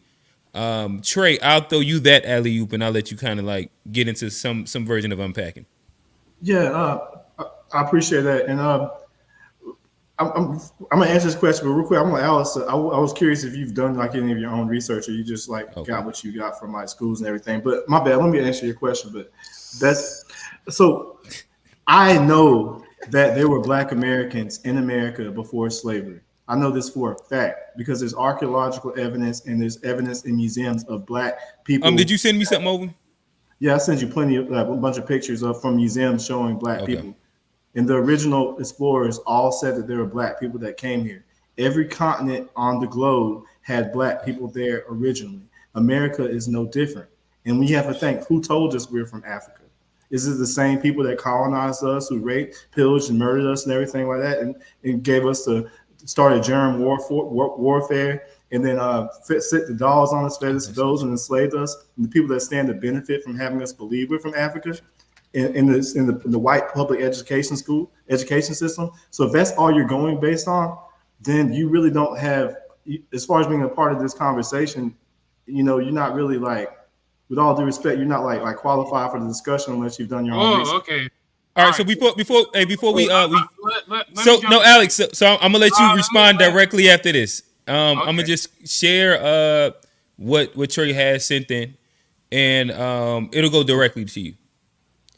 So these are some of the pieces of, just research and things that he wanted to be shared. Trey, as I go through it, just let us know what we're looking at really quickly. Okay, real quick. This is just Frederick Douglass, and it shows where even during his time, the Black Native Americans here, they claimed this as their native lands. They had no camaraderie or connection with Africa, and this is in like over 100 years ago. This is some of the original maps that we have here that where they were in Florida, like some of your people. They show that they were here presently in Florida when the Europeans first arrived. Okay, and you're speaking about like skin tone on the people in the image.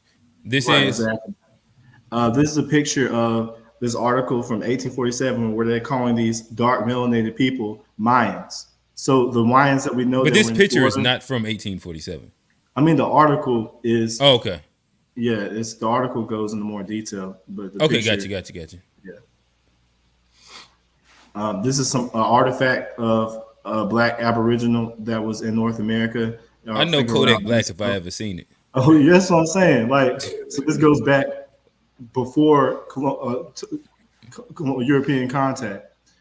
This is another picture from Mexico where it shows the paintings inside an Indian, house or something like that, and it shows all Black people in there. Okay.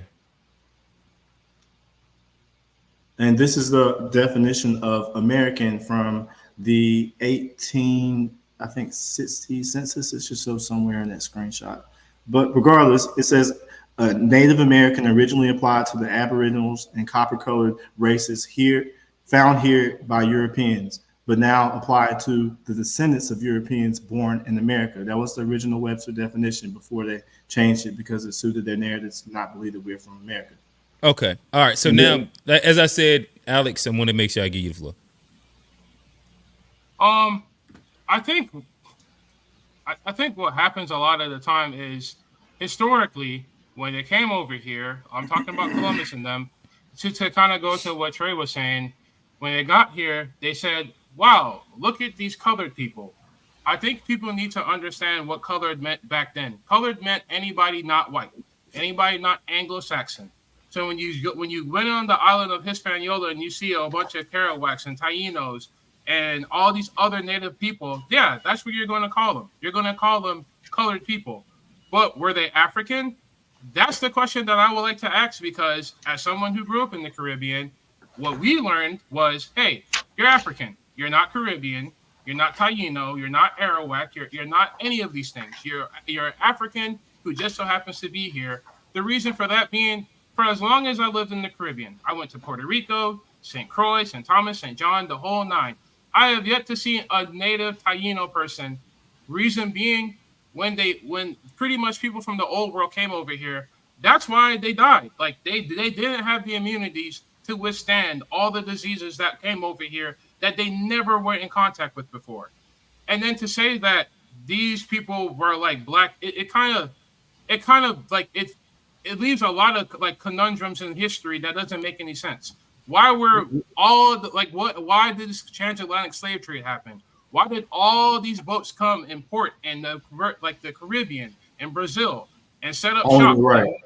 Most of them didn't go to North America. Only 4% of the whole slave trade went to North America, and that's a total of 400,000 people over 400 years. So that doesn't even mathematically make sense for all these people in North America to be in the slave trade. Well, again, only 400,000. Unless they was getting bread. So, like, just to clarify for everybody at home, I do tech.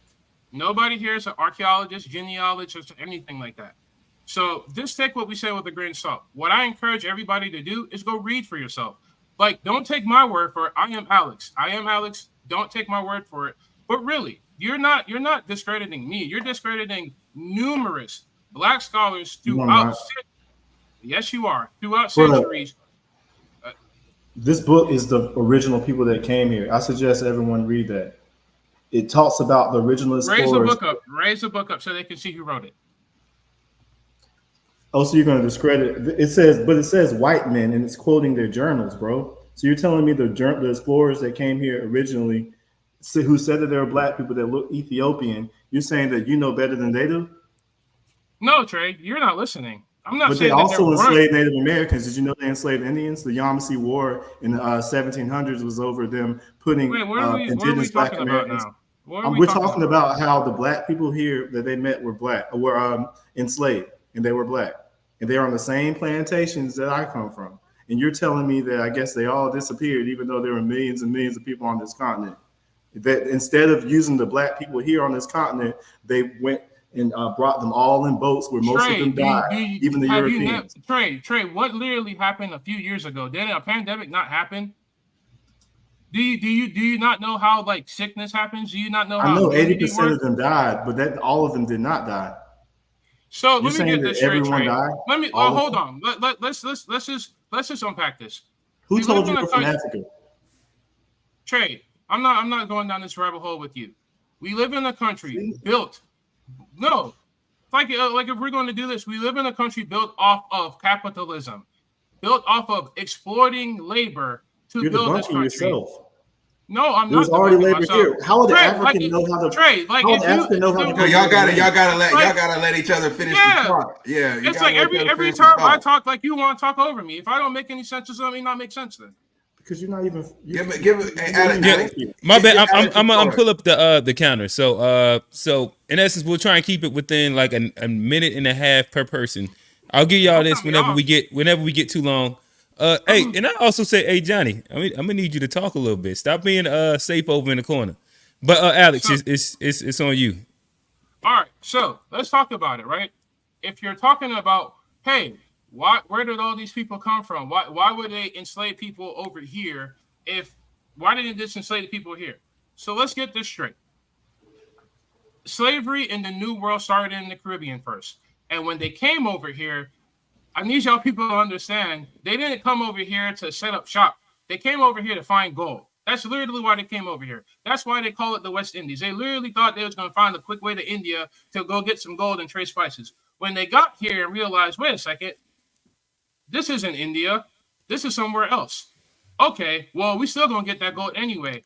And pretty much like they weren't here to enslave the Native Americans who were on the Caribbean islands. They were here to slaughter them, kill them. I'm talking about Columbus. I'm talking about Cortez. That's why they're not here anymore. So what didn't kill them off through, be quiet, Trey. What didn't kill them off through this sheer brutality killed them off through sickness. 30 seconds. Let's move back over to America now. How did we get here? Well, they tried to do it with the Native Americans. That didn't work. Then they try to set up shop with indentured servants. That didn't work because how do you enslave somebody who looks like you, who can blend in? So who do you go to? Naturally, you go to the African. Why? They are from the same old world that you're from. They have the same immunities that you have, and they're dark skinned. They can work in the heat, and then they move them over here. So if you're saying that the millions and millions of black people who are in the Caribbean, South America, and North America just so happen to be here. That don't listen to me. That is it's incompatible with the general consensus of archaeology, genealogy, and all historical facts. But you got one book, so I guess that kind of debunks the entire academia when it comes to human migrations to this country. Well, you said one book. Here's another book too. Oh, two books. Oh, wow. Well, I mean, but what really happened was you said the first thing you said that wasn't true is that his goal was to kill all the natives. The first thing they did, and I also have Christopher Columbus's journal over there too, so that's the third book. And I have more too, but that's just the third one I'm referencing. And he said that the first thing that, I mean, I said I have more than 3. Like I got like at least like 10 to 15 books. I also have the American Holocaust. But these are all thick books that go into detail. At some point, like once you read everybody saying the same thing, then like what else do you need? But one thing you said that wasn't true is Columbus forced the Native Americans to work the gold mines initially. And he also brought Black Americans back to Europe, and then he showed them to the Pope, and that's when the Pope did the papal Black bull. Americans or Native Americans? Black natives. Now I have pictures of the original depictions of that as well. And he showed Black people that he brought to the Pope, and the Pope did the papal bull, which declared all people over there to be slaves, and that kicked off the slave trade. And also, Columbus brought Moorish, used Moorish ships and Moorish maps, and he had Hebrew-speaking translators that he brought with him over to America too, because there was already intercontinental travel before white people. It's like people think that until white people came around, we had absolutely nothing. So these are, and also there was the Virginia Slave Code where they said that all Indians and everyone that's not white, they're considered slaves and they're Black. They also had Walter Plecker, who went through all the Black people where it says mulatto on your birth certificate. He forced them to, if it said Indian, he forced them to change their birth certificate to make it say Black. And also they would put people in prison in Virginia for claiming to be Black. So that's my Black American heritage over here, and this clear-cut evidence and documented examples of them removing that lineage. So for you to sit up here and say that none of that happened, when I can tell you specific people and what they did that you can look up right now, or you can just stay committed to what you learned from white curriculum. So white people wrote Black history. Is that what you're saying? Yeah, bro. You haven't heard of the indoctrination camps where they put the Indians in Catholic schools and force them to re-educate them? Yes, that's what they do all the time. They re-educate people and they remove their culture and they remake them into their Indian. One quote they said, "Kill the Indian, keep the what it says, kill the Indian, keep the man," or something like that. So basically, they were. And also, what's up? No, can I hop in here real quick? I want to get some clarity because I think we may be talking about the same thing. You said the FBA is from the Africans that came to this country for the slave trade, correct? No. Or FBA is an amalgamation of the Moors that were here, the natives that were here, the Africans. Some Africans did come in the slave trade. I'm not denying the slave trade. Okay. And the white Europeans that we mixed with as well. So we're a mixture of all those things. I said that wrong, but the Indian people that were here, the Aboriginal Black people that were in the Americas before, Christopher Columbus and them came to this country, the Black people that Christopher Columbus found, or whoever it was, Americo Vespucci, whoever they found, those Black people, where did they come from? Because I think we've even talked about certain texts that show similarities to those ancient Indian cultures and the ancient African cultures that were going on pre the transatlantic slave trade. So I think when we're saying, like, I think there may be some confusion because I think some people are referring to those Aboriginals as still African because that's where civilization started, and a lot of those people came over as Africans way before the transatlantic slave, but they're still originated in Africa. A lot of those cultures and customs that they had have translated from Africa over to South America, over to North America. And I think a lot of people are talking about that when they're saying we're still African because that's where it originated, way before a lot of this history. A couple things I want to correct. First, Columbus never came to North America, like you were the United States. He was in the Caribbean and South America. Yeah, or whoever it was. Yeah, they found black people when they got here. Whoever it was. And they did, right. And another thing, the oldest skeletal remains in North America are black people. So this whole, and also the out of Africa theory was started by a eugenicist white supremacist. So we have to consider the source with a lot of these topics. But you don't think those people came from Africa, like the ancient African culture, even like the culture of like the West Africa and like West Africa culture. Some of them did, yes. And you see how it's translated over to like Mayan culture or Inca, or I don't know all the stuff, but there's been translation from ancient African cultures to ancient native cultures in the Americans, and it still all originate from Africa. Whether it's, I think that's what a lot of people saying, and I think that's why there is some importance to, you know, the Pan-African having these allies, is because when it all boils down, there was one common thing about the people who either came here over from slavery or that were here originally. And it's we were darker people. Let me just interject here too, because I don't like comparing like what Native Americans got from the U.S. government to what people who are, you know, foundational Black Americans, like it's completely different beef. One, we talked about whatever that list of federally documented tribes. A lot of niggas own slaves. Yeah, those Native American tribes. So, like,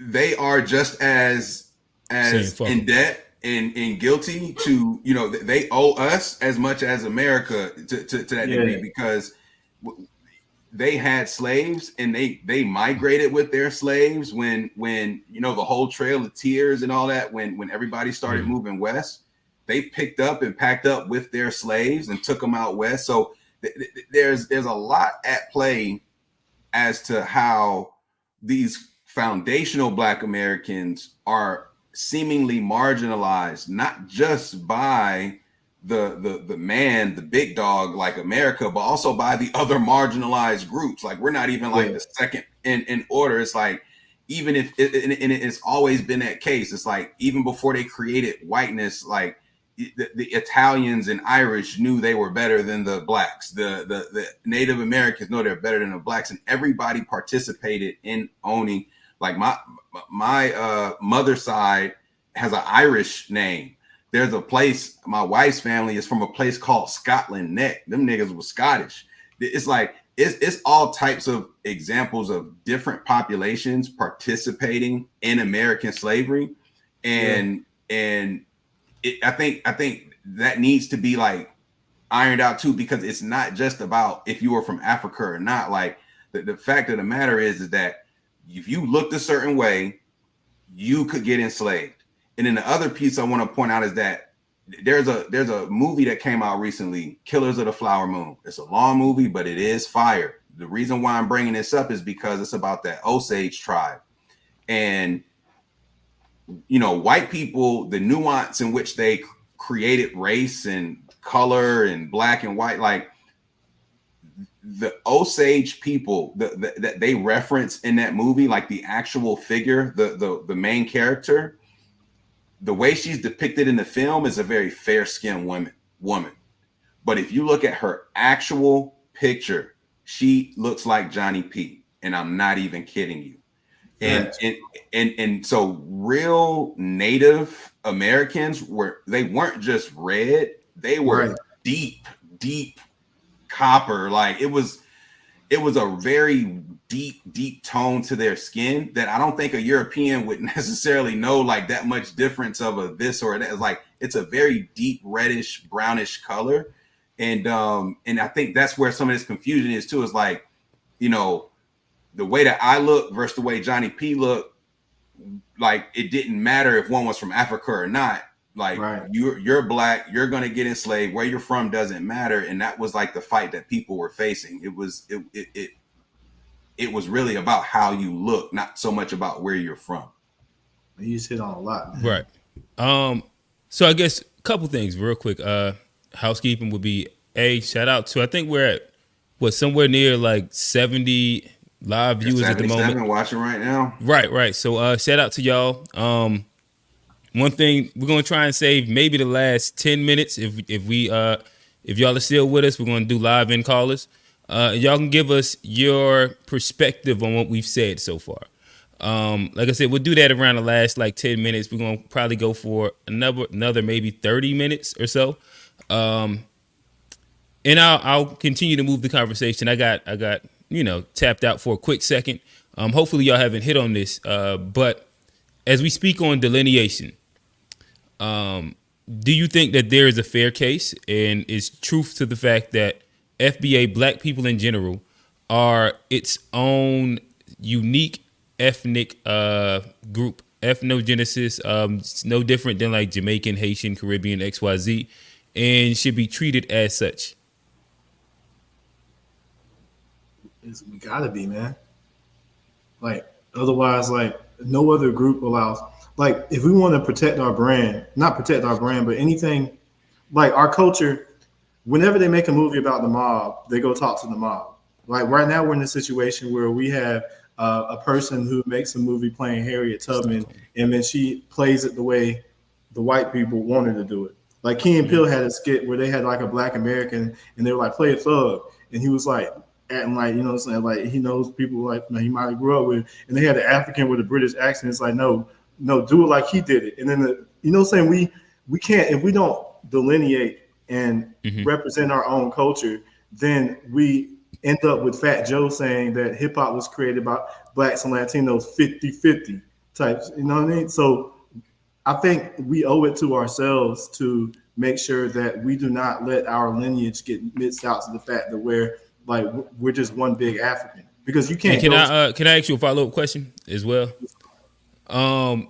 So a common detractor to like that concept that I've seen in general, from whether it's Pan-African or whoever else, maybe it's B1, I don't know. They tend to call FBA assimilationists, and that they suffer from Stockholm syndrome. What do you think about that?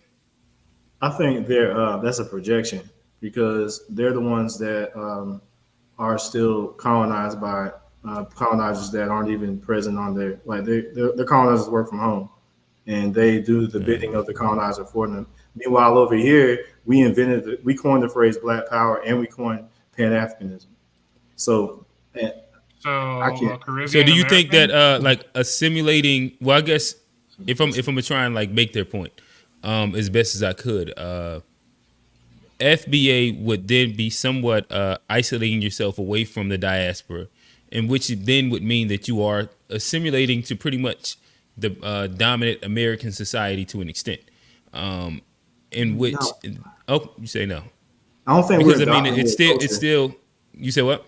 I don't think we're adopting their culture, because whatever we do it our own way. Like, we're not eating cauliflower. But it's still under the guise of whether you want to call it white supremacy, capitalism, or whatever like branch of American structure that controls the people.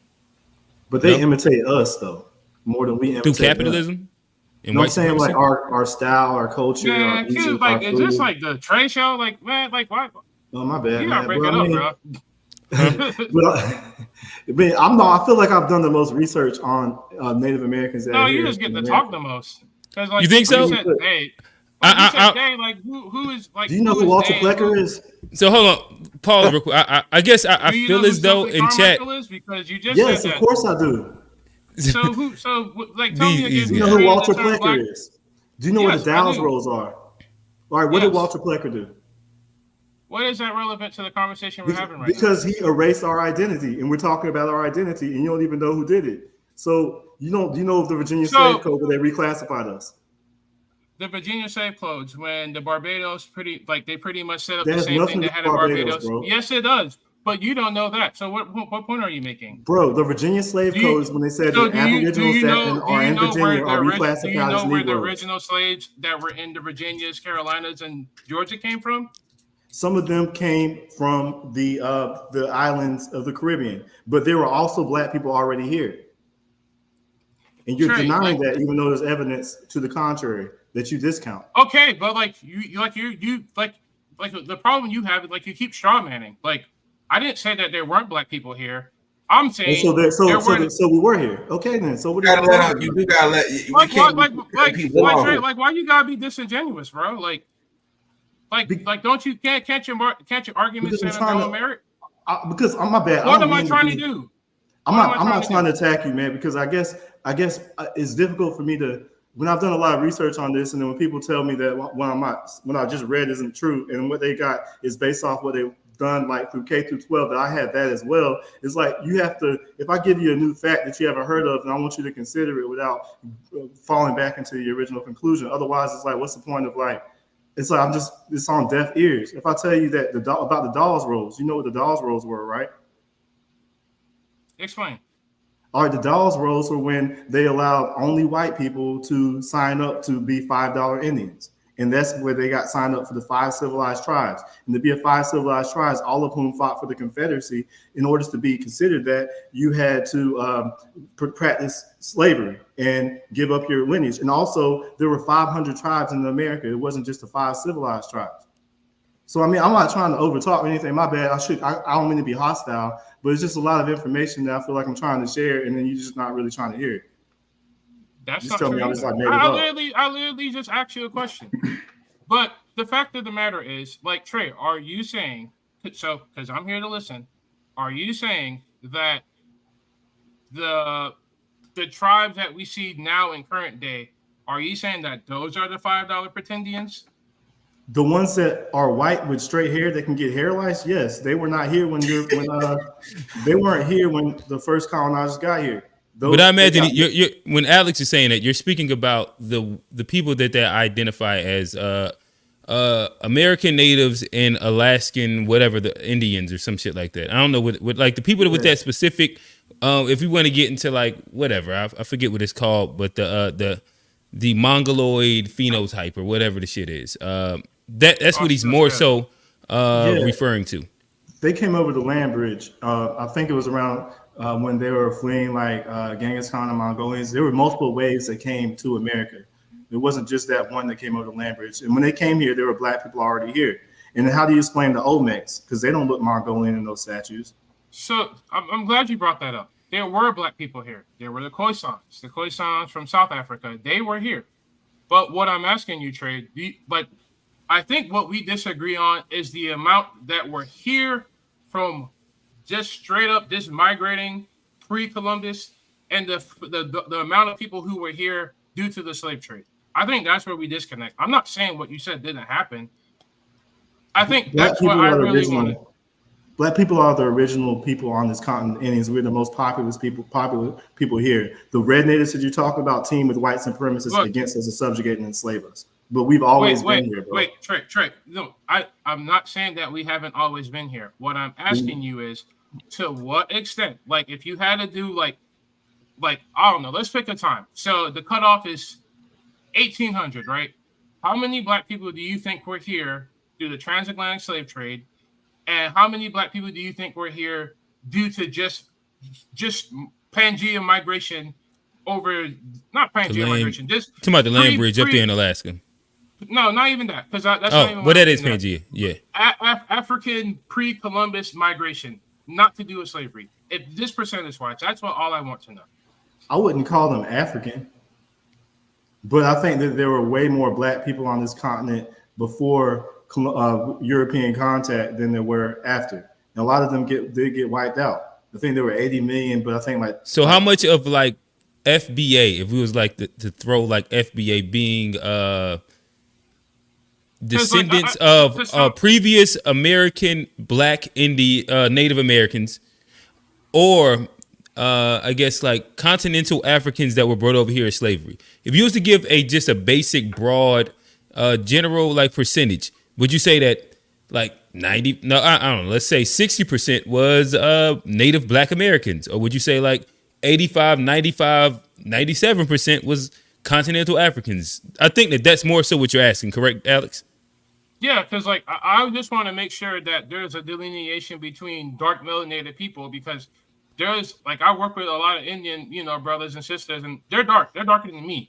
And like I'm pretty sure if you saw us at a glance like 1,000 years ago, you would think both of us were African or both of us were Indian from a distance. So I think that's why. So Alex, I love to hear. Not Alex, Trey. I love to hear your percentage wise. What do you think? I think a very small percentage of us are full like African, like with no admixture at all. I think I think everybody agrees with that because of like the American foundational black person is almost like a mixture of like whether you it's a mixture of everything. But the original ancestor that is black, that's more so to what we're talking about. The original ancestor that is black, wherever it started at, like the black part, was it already? Do you think most people's original ancestor that was black was a native of America, in what percentage, or was a native of continental Africa at what percentage? If I had to estimate, I would say upwards of 80% of us have a lineage that starts in this continent and not in the slave trade. The vast majority of us trace the people who were already here, based on archaeological and firsthand evidence from the journals that people came here originally and what they said. It's only been recent that, like, if you ask our grandparents and grandparents, they're not going to say that they're from Africa. They're going to say that they're indigenous. A lot of FBAs, if you have grandparents that grew up in America, they'll say that you have the Indian hair.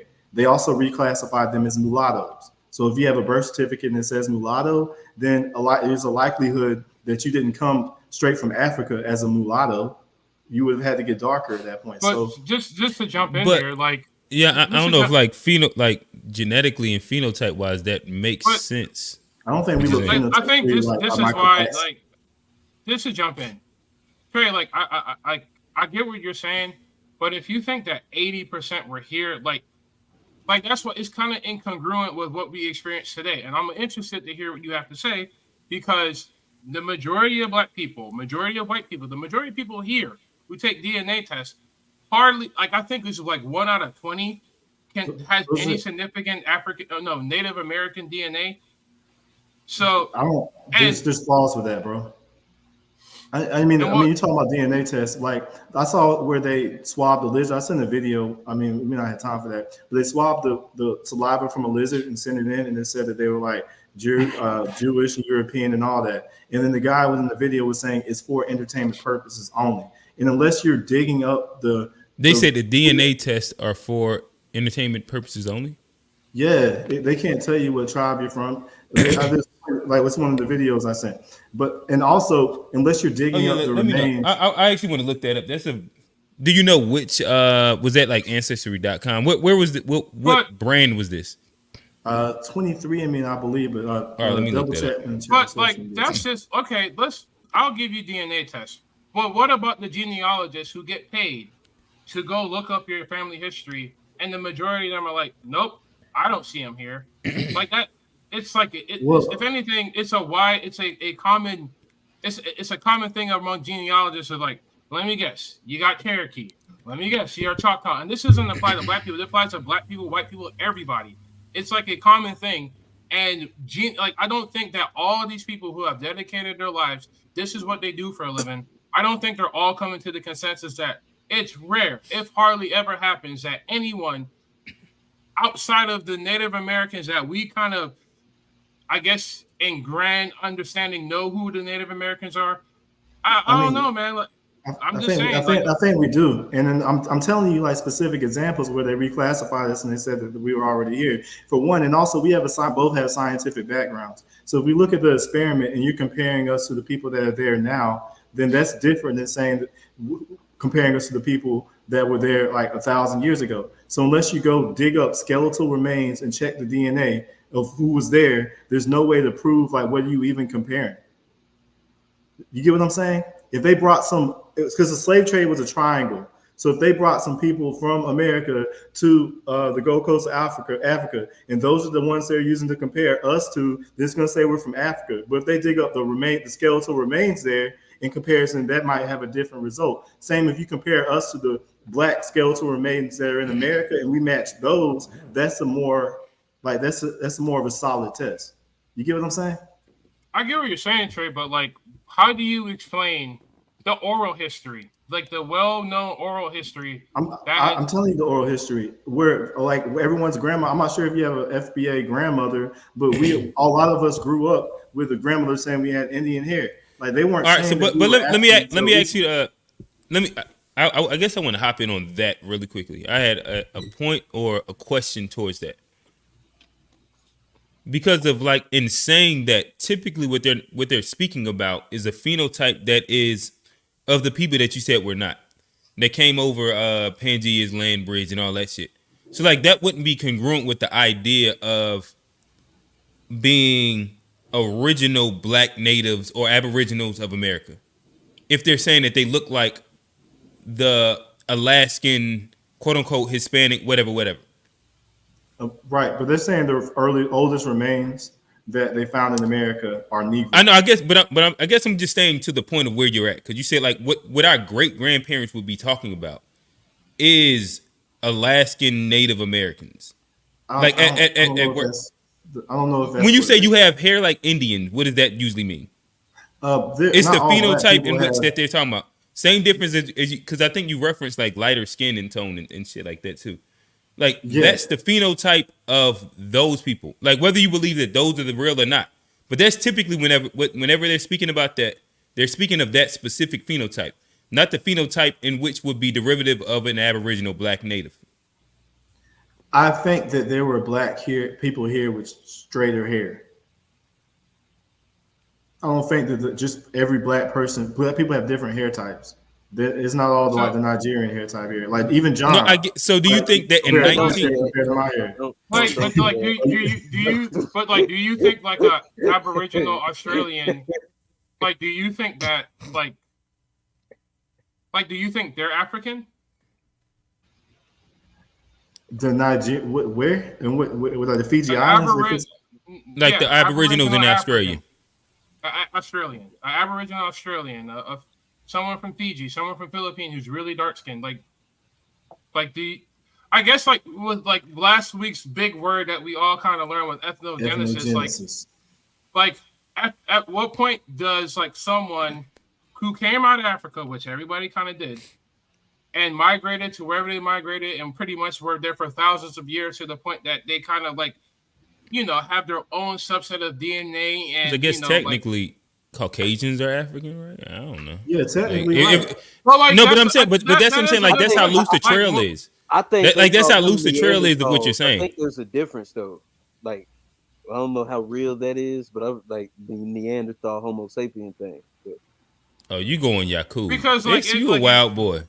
But like that's all. I think you brought a good point. Like when do you like what's the cutoff from? All right, this dark person migrated to this part, and now they're this. Like for me, like I think that like the people who migrated here, like if you're just going to claim that everybody is African, fine. But at some point in time, like they did like a distinct evolution and mutation happened to the point that like their hair doesn't defy gravity anymore. Their noses don't look like our noses. Their lips don't look like our lips. And in addition to that, like the Khoisan tribe that was like kind of migrated over here, like the people who are still there in South Africa today and were over here as well, like the native populations that we see today kind of drove them out like just through DNA, not just DNA, but like this through like, I don't know, like sheer population number. The same thing that happened in the Caribbean. Like so you're saying the whole North American continent got wiped out by that tribe? Because it's two big continents right there. So I'm sure there was still some of the original people there. Or are you saying they all got wiped out and replaced? Not wiped out and replaced. What I'm saying is like, that's just like, for instance, right? If you're Jamaican, you were there during the Tainos and when they were all there. There were still Tainos there when the slave ships dropped Jamaicans off there. But to say that there are Tainos there, no, you wouldn't say that. Like, does Taino blood live on into the black descendants that live there still? Yeah, but barely. It's kind of inconsequential. And kind of like how, like, we live on a planet, all the other planets look like our planet. It's like, if this happened in all these islands, and in great part, a lot of the Gullah and Geechee coaches, the Gullah and Geechee in South Carolina, why is it hard to believe that that's pretty much what happened throughout the entire North America during the slave trade? I mean, I wouldn't say anything's hard to believe, but I would like to, like any hypothesis that you have should have some supporting evidence. And I'm telling you that they've said that there were black people here, and those black people got reclassified. This is well documented. So, but are you using black in the modern way that we use black when we're talking about obvious? They said they look like Ethiopians in the picture they're black. I don't know why it seemed like you're trying to do gymnastics to say that they weren't the same when they said that they look black. And they look no, I'm asking you questions. I think I'm copper colored. Would you consider a modern day Indian person black? The people that the $5 Indians that are on the Dow's rolls. No, not Indian, not Indian. I'm talking about someone from Bharat, like Indian in Southeast Asia. That Indian, would you consider that that's black? dark skin? I mean, yeah. they have like white hair types, and they have like South Indian. Yeah, so I mean, like they're not phenotypically like the original people. But like, you see what I'm saying? Like, even like today, like a South Indian who is darker than me and an African, you would still make the distinction that, well, this brother who's dark from here and this brother from Somalia who's East African, and this brother from West African who looks like this, and this brother from South Africa who looks like that. You make those distinctions. Or from Cambodia. Cambodia, Vietnam, Laos. All like it's some dark skin. What you call it? Yeah, black people inhabit the whole globe at one point. Right, but that keeps going. That's the Pan-African perspective of it, though. I don't even know if like you're adopting a version of Pan-Africanism to make the FBA point. Around. Bro, I've been in the weeds. I've seen evidence that the original people came. Like some of the oldest animals are in America. Some of the oldest foods are in America. Some of the foods that they eat in Africa came from America. So for all we know, they could have sailed from America to Africa. It's like, even look at these pyramids that are, who knows how long these pyramids have been here. Oh, you think that like Africans are actually, you don't believe in like the motherland thing in general. Like you think society started in America? I'm seeing evidence of that, yes. So I'm just saying I'm not so quick to adopt what I've been taught when there's evidence. I want to interpret that for myself. And if I see evidence where the original people over there said that they so like older than like the earliest human remains that was found in like up there near Ethiopia and shit like that. I've heard carbon dating can say all kinds of things. The best way you can date something is if you have like a tree that's a certain age and you know that there's no way possible that it could have been there, or like rock erosion, like things that are like natural. But carbon dating with X-ray, that's been debunked many times. I think I want to just add in like we as humans, Homo sapiens, a scientific term for all the people, no matter what you are, we kind of evolved alongside other humans, like the Derivians, Homo erectus, Neanderthals, all of that. Like it all kind of comes from the crater. But so you don't believe in like the idea that like everything was like a central continent either, and then it broke off? I believe in the sons of Noah. I don't want to get too much in the biblical thing. Oh, okay. I think that. But didn't all that happen over inside like the northern African region? Wouldn't that still be like the northern African region, not America? No, it depends, man. Because if you look at, so you think like the real Israel is inside America? I mean, there's evidence of that as well. Because if you look at the hieroglyphs in the Grand Canyon that they don't explain, and you look at how. I think the Vatican hides resources and not resources. They hide artifacts and the what they call it, the Vatican, for a reason. So let me ask you this: what do you judge your burden of proof off of? I think you have to consider all the sources that you have and then come to a logical conclusion, rather than just like go about what you've been told. And there's clearly been a narrative that has been put onto us, and there's been evidence that's been hidden, and we know they're hiding evidence. So why we believe what they tell us is like, I don't understand the logic behind that.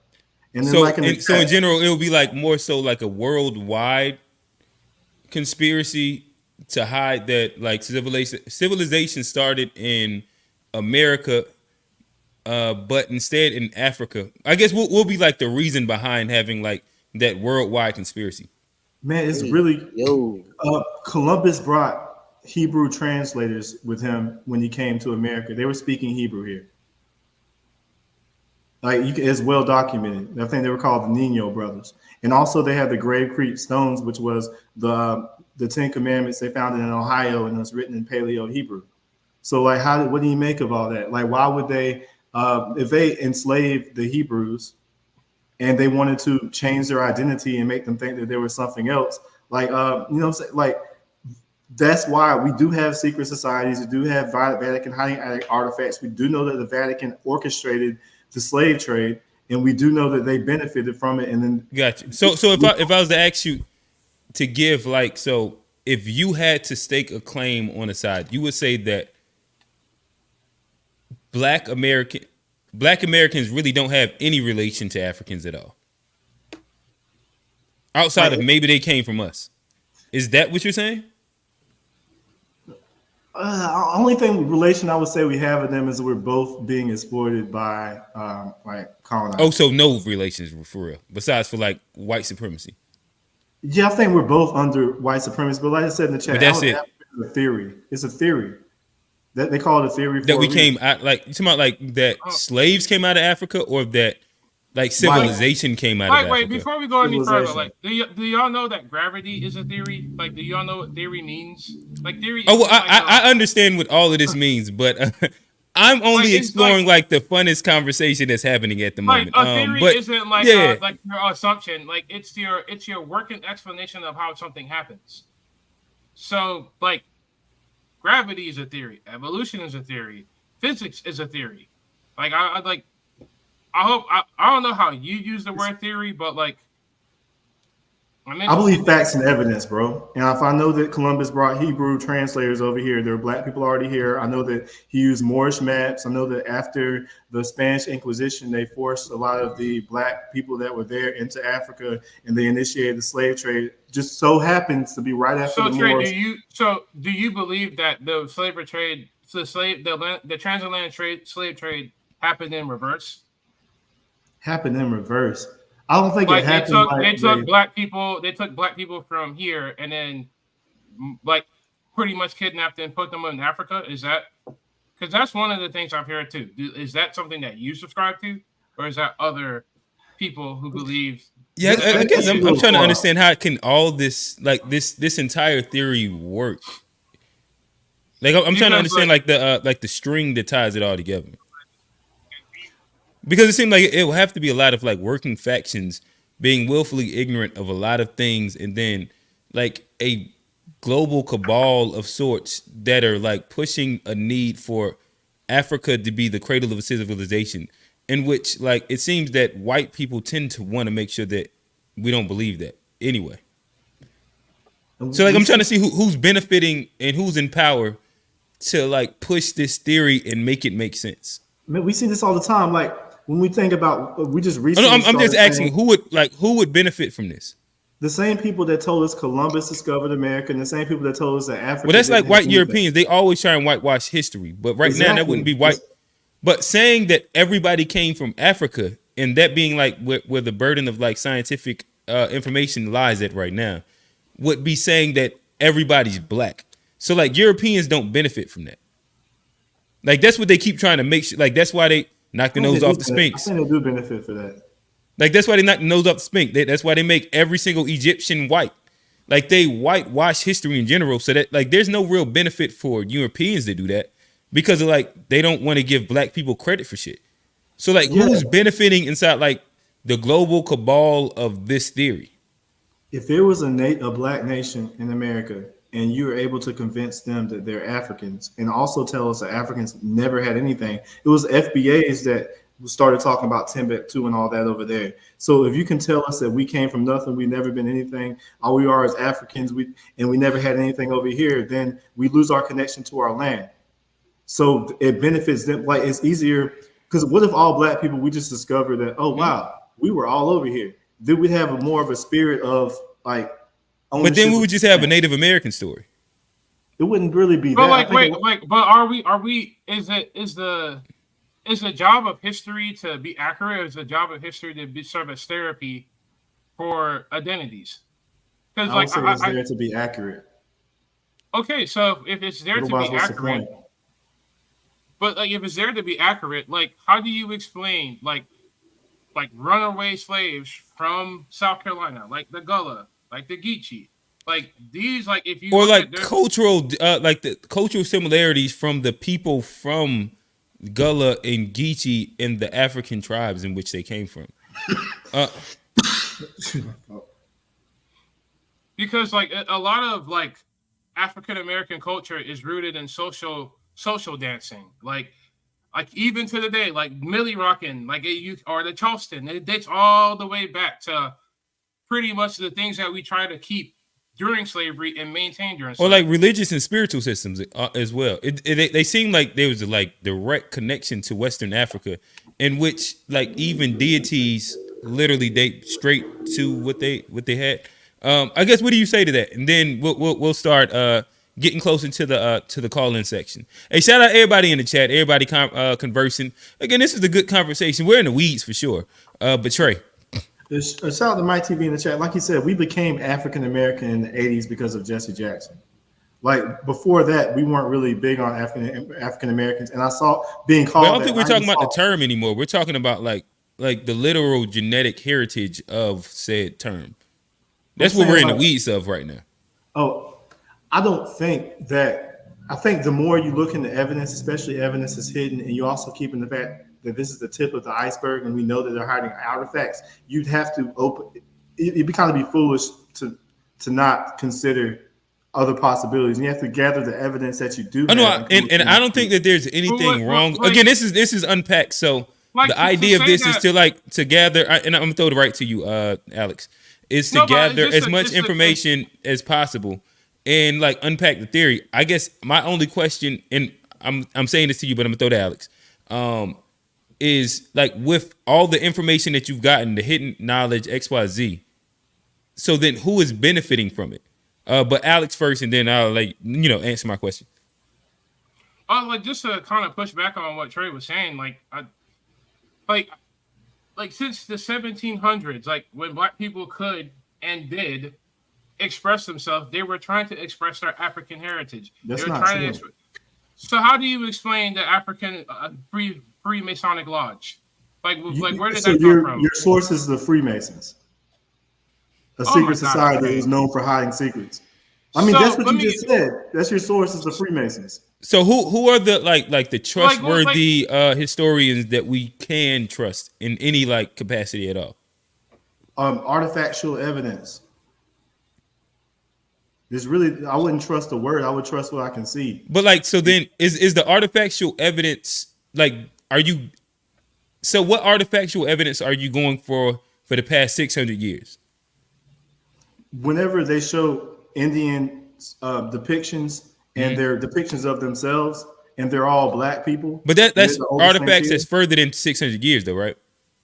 Well, like say the Grand Canyon, like the Grand Canyon, like the tribes, and I've heard like the idea that Egypt has came over here and like they set up a colony in the Grand Canyon. Like there's a bunch of different things that kind of like go within that, but it all still predates like about like 1,000 to 1,500 to 2,000 years, though, correct? You're saying there's no evidence that's. I didn't say that at all.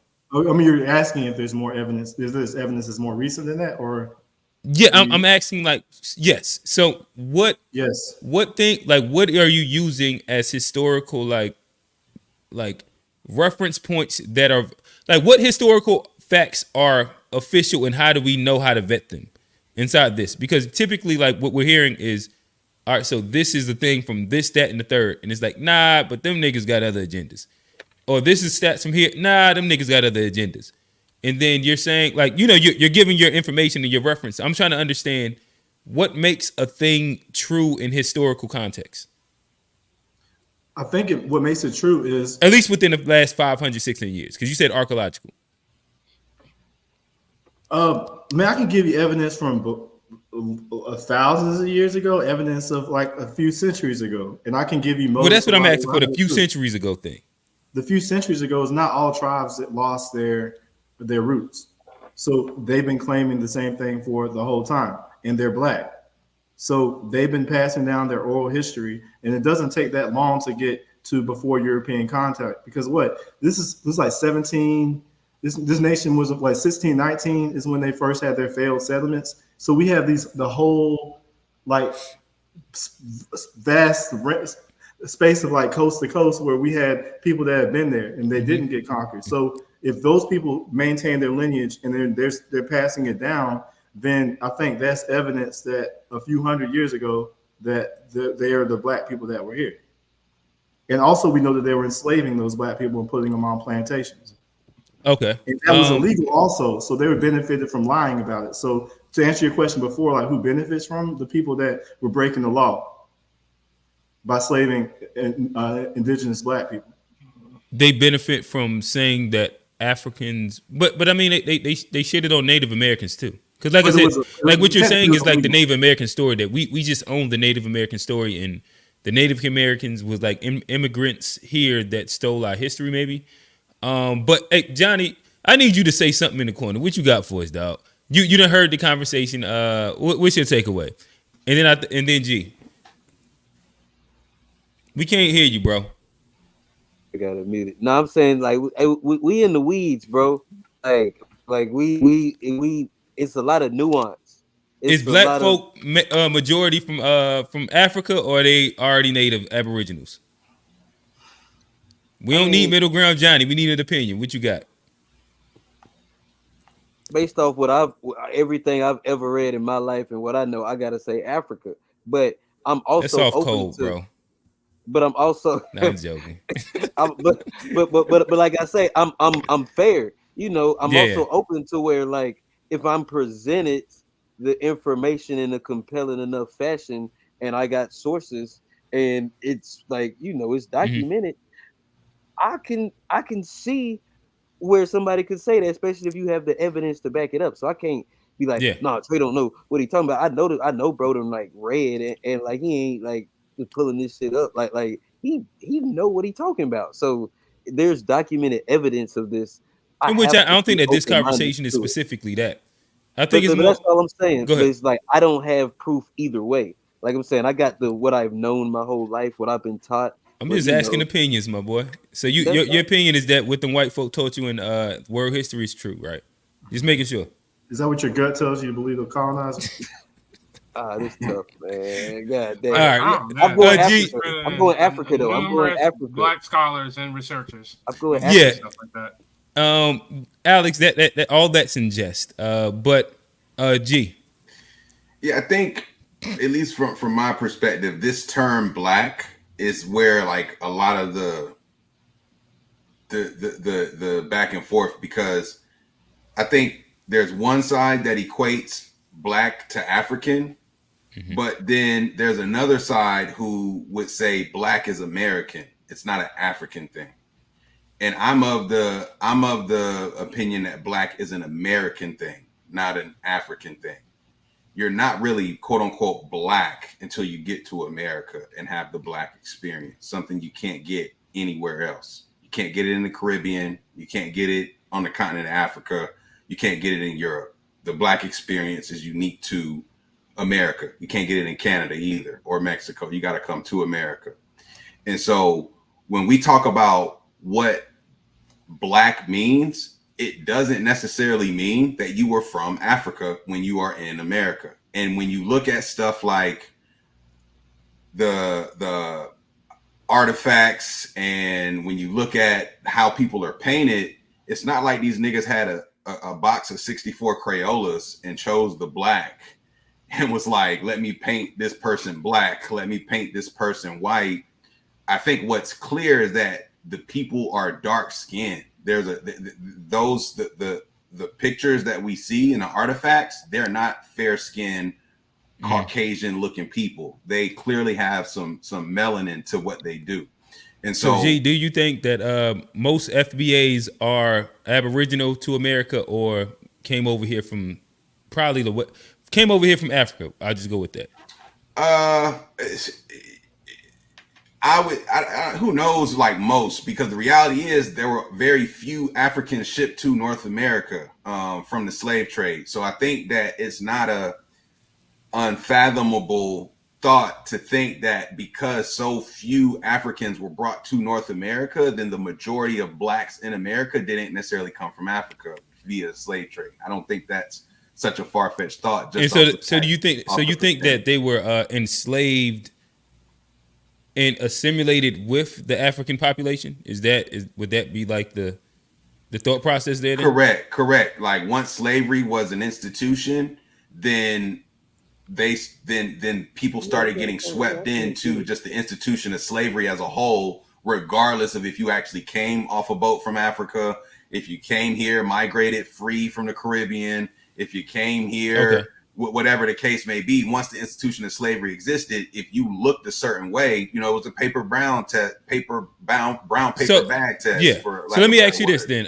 So I guess building off of that, what would be the benefit of erasing the idea that like blacks were also natives here, and then like superseding that and like placing Native Americans inside that space, and then I guess what will be the benefit of doing that? I think benefit wise, I think it's just important for anyone to just understand like who they are and what they actually come from, and if this is a truth and we've been lied to, the benefit is knowing the truth about who you are and what you come from. And you take and you do with that what you please, but the benefit is understanding, what the actual facts are. But wouldn't that take a lot of willful ignorance on the Native Americans' behalf as well? And then they would also be erasing where they came from? Well, they have been erased.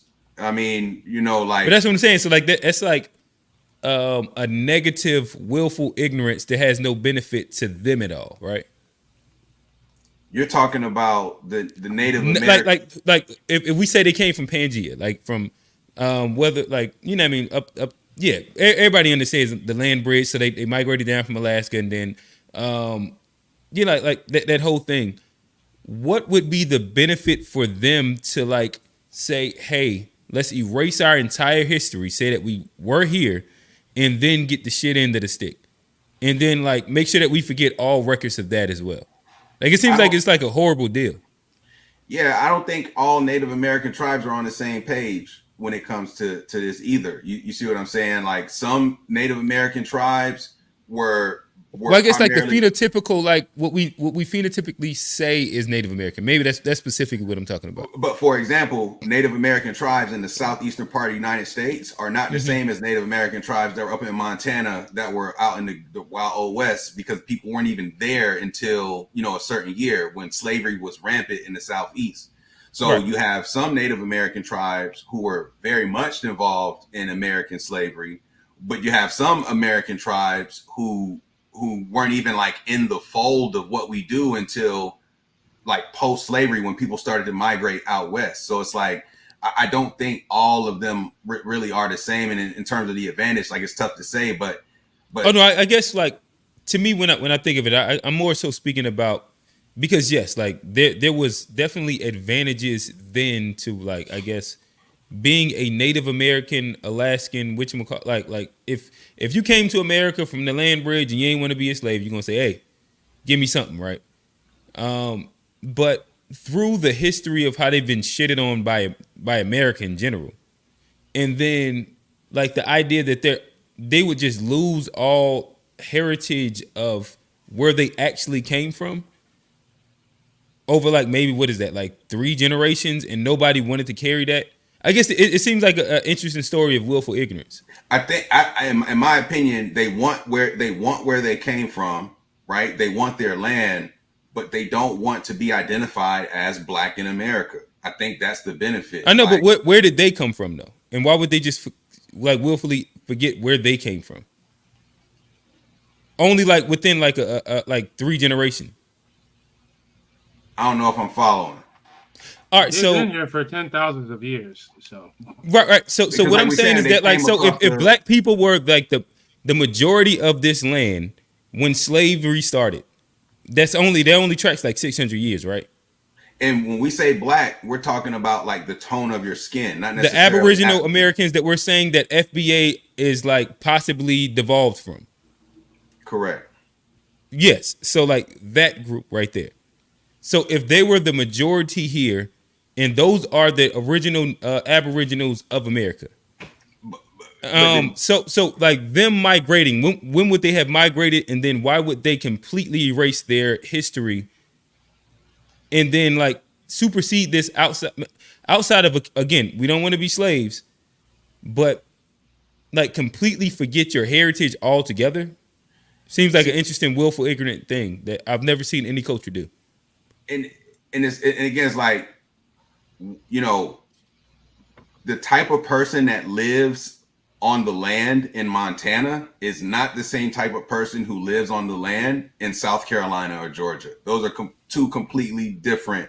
I know they are, but phenotypically they kind of look very similar.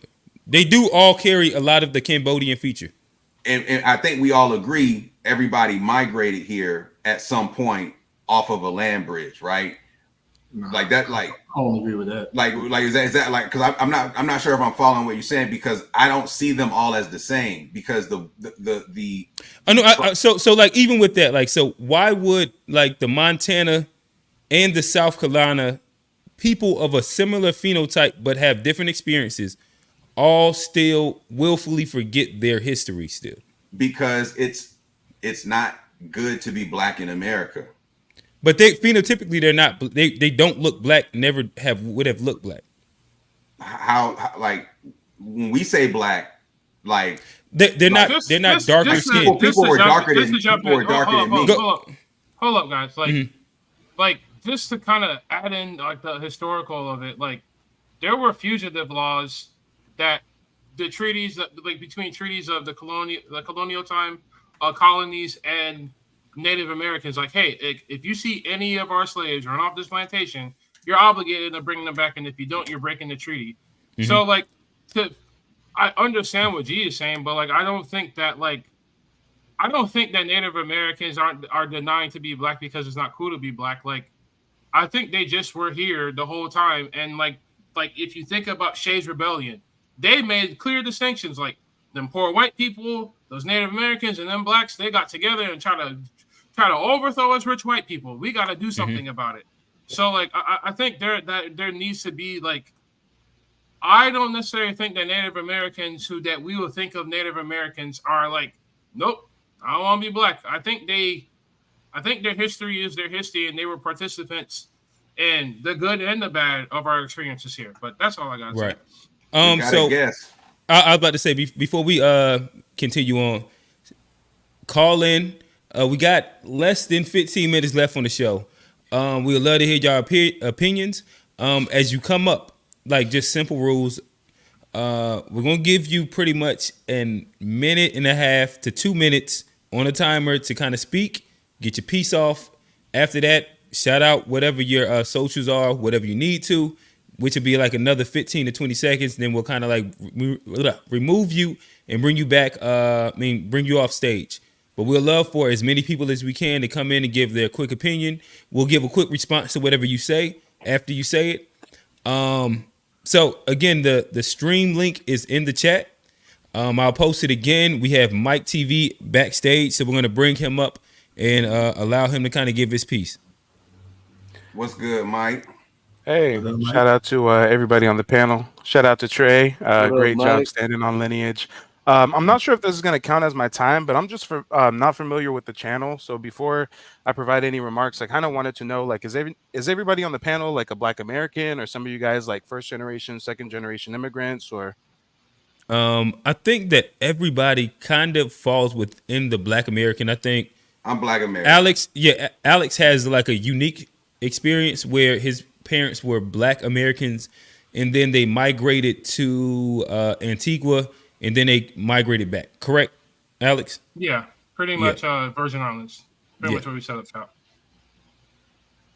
Okay. All right, so I'm about to push click on the timer. But go ahead. And also one more quick question before we start the time. Am I able to share any videos or images or anything? I mean, all of them are 10 to 20 seconds each, so it'll definitely still fit within my allotted time. Do you see the option down there to present? Yes. Yeah, I'm very familiar with StreamYard. Yeah, go ahead and load it up, and I can control it on this side. Okay, for sure. So I'll go ahead and load it real quick, and then if you want to start my time, I'll go ahead and jump straight on into it. But the first clip I'm gonna put there backstage is gonna be Malcolm. Aborigines, which means what? Black folks. But you never find a white aborigine. Rather, aborigines are called natives, or they're always dark-skinned people. You and I are aborigines, but you don't like to be called an aborigine. You want to be called an American.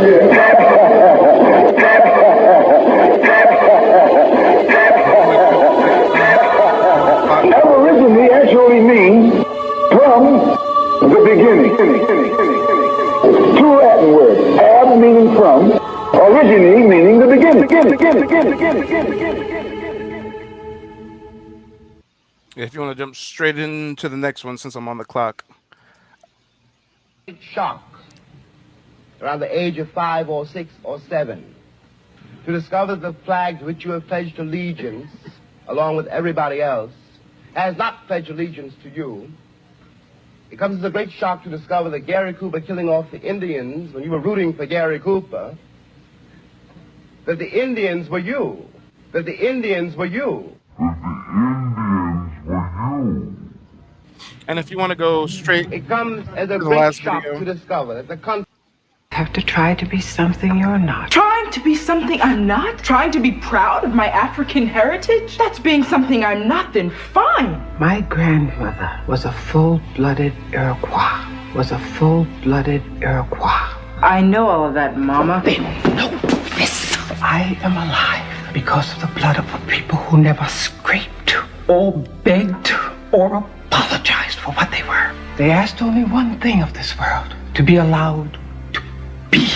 It broke my heart when you changed your name. I gave you my grandmother's name, a woman who bore 9 children and educated them all, who held off 6 white men with a shotgun when they tried to drag one of her sons off to jail for not knowing his place. And you had to reach into an African dictionary to find a name that would make you proud. All right, so we'll jump into my remarks.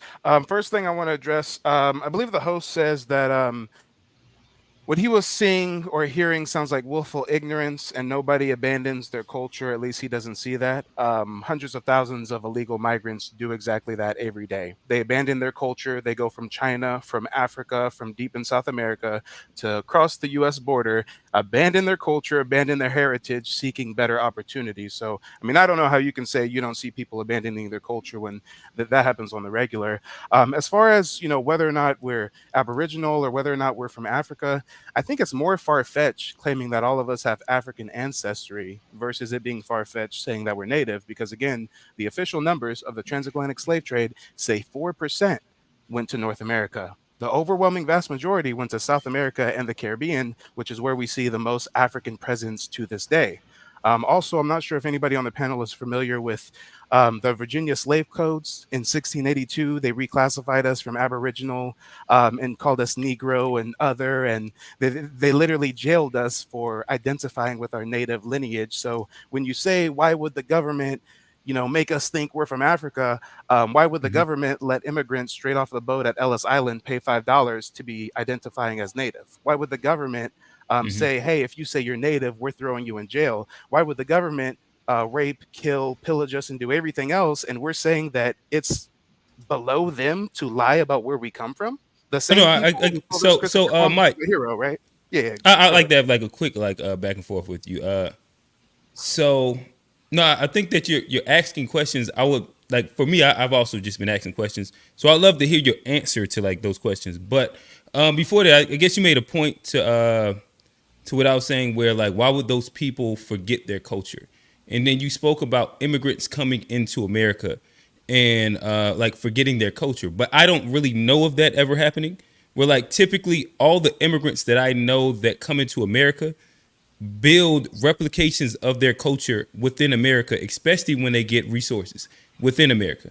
Whether we want to speak about like, Asian town, Chinatown, you want to talk about the Hispanics, and like I'm in Charlotte, so like there's a whole side of town where they have their own malls, they have their own different things. I don't know of them forgetting their culture as much as going to a space of opportunity to capitalize on capitalism in general. I'd love to hear your response.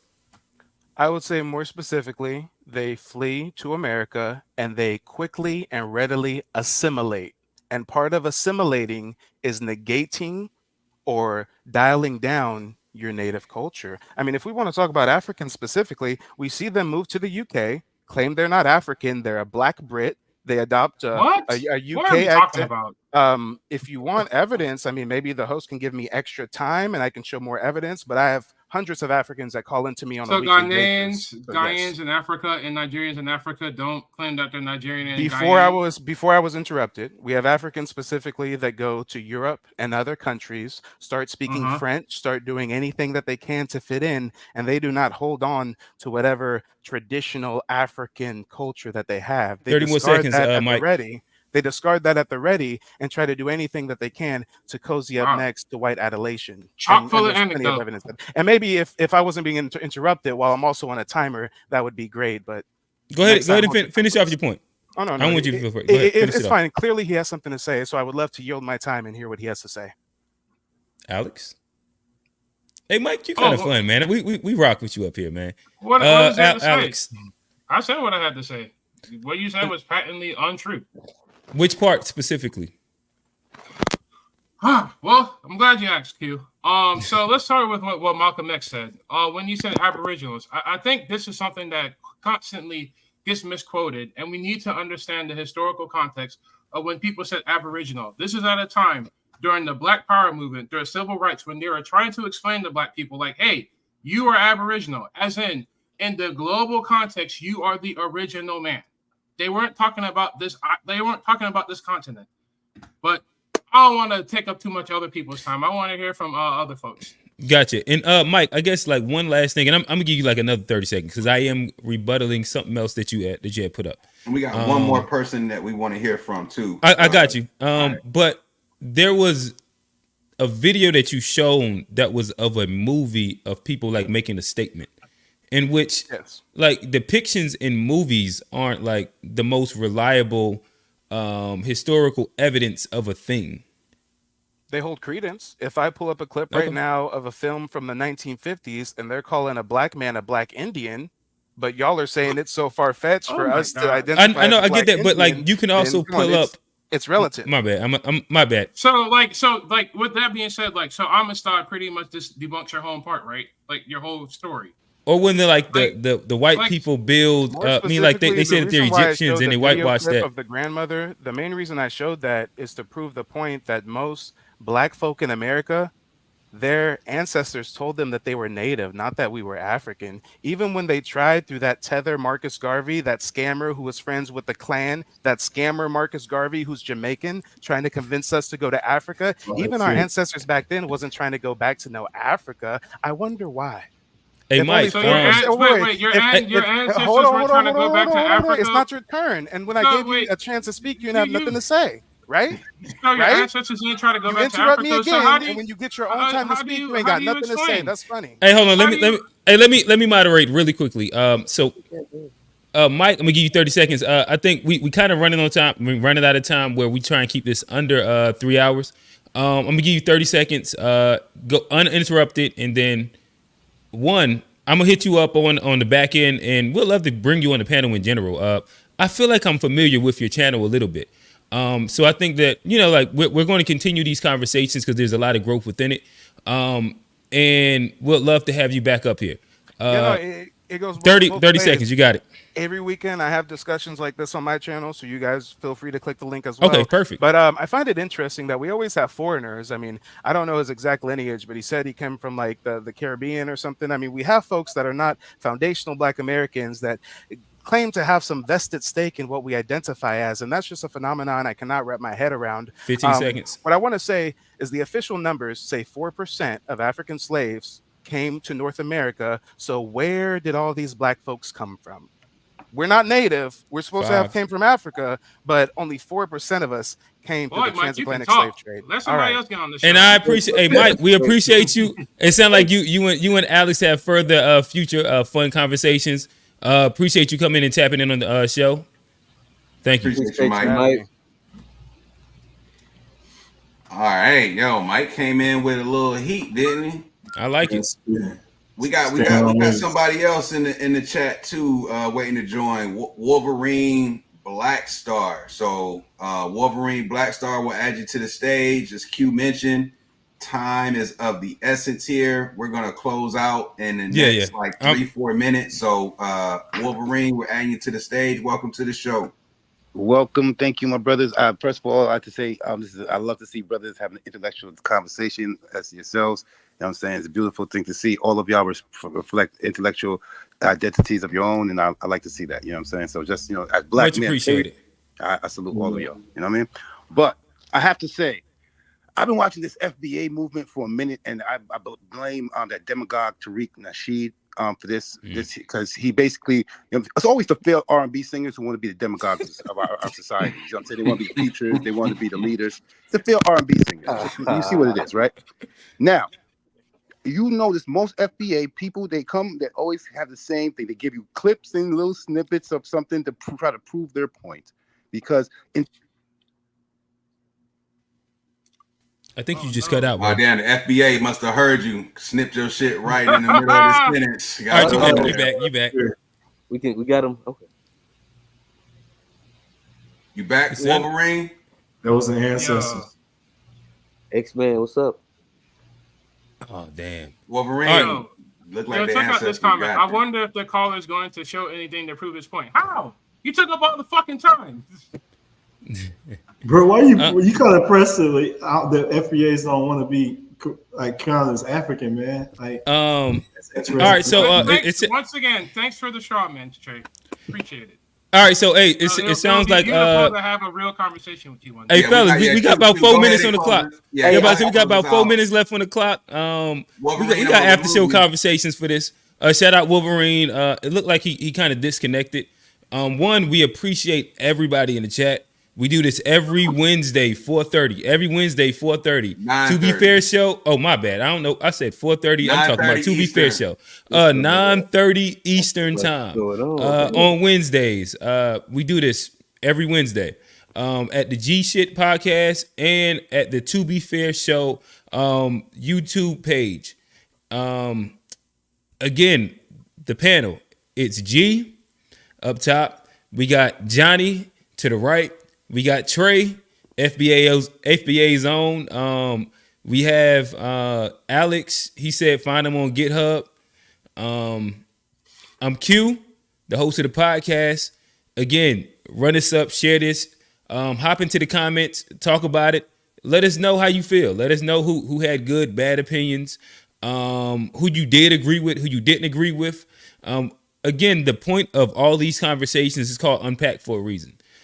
Everything that we're doing, we're trying to build to a point of understanding. Of course, there's going to be some parts where we get into the weeds and we're going to argue about things that might sound unconsequential at the moment, but it's all for a point of growth when it comes down to a future end goal, which is, in general, Black liberation, Black power, and Black freedom. And I think everybody here for reparations, so we'll probably add that one on the top too. So that's why I gotta give my boy Alex a little bail. He still want reparations, so he can't be just 100% tethered, right? Like Alex like 10 toes down. Alex said you lucky A Black ain't on a panel today. Half breed tether. All right, fellas. We got 2 minutes left. Hey, let me get everybody can shout out something, and then we up out of here. Appreciate it. I just want to shout out the fellas. Hey, Alex, Trey, great conversation. I appreciate both of y'all's perspectives. I think it was, a fair one. I think we got a part 3 that we got some more to unpack, but great conversation, fellas. Appreciate y'all. No doubt. Make sure y'all follow at GSHPOD, where you can listen to the G Shit podcast, where we focus on family, friends, finances, freedom, and our future, and fuck everything else. Shout out to all the listeners. At 4:30 Sundays, the To Be Fair show. Every Sunday, 4:30 live stream, similar to this, but it's in person. Me and the 3 homies. Is it 3? Yeah. Alex be pulling up on us now too. Yeah, check us out. Again, we out. Big peace. Peace.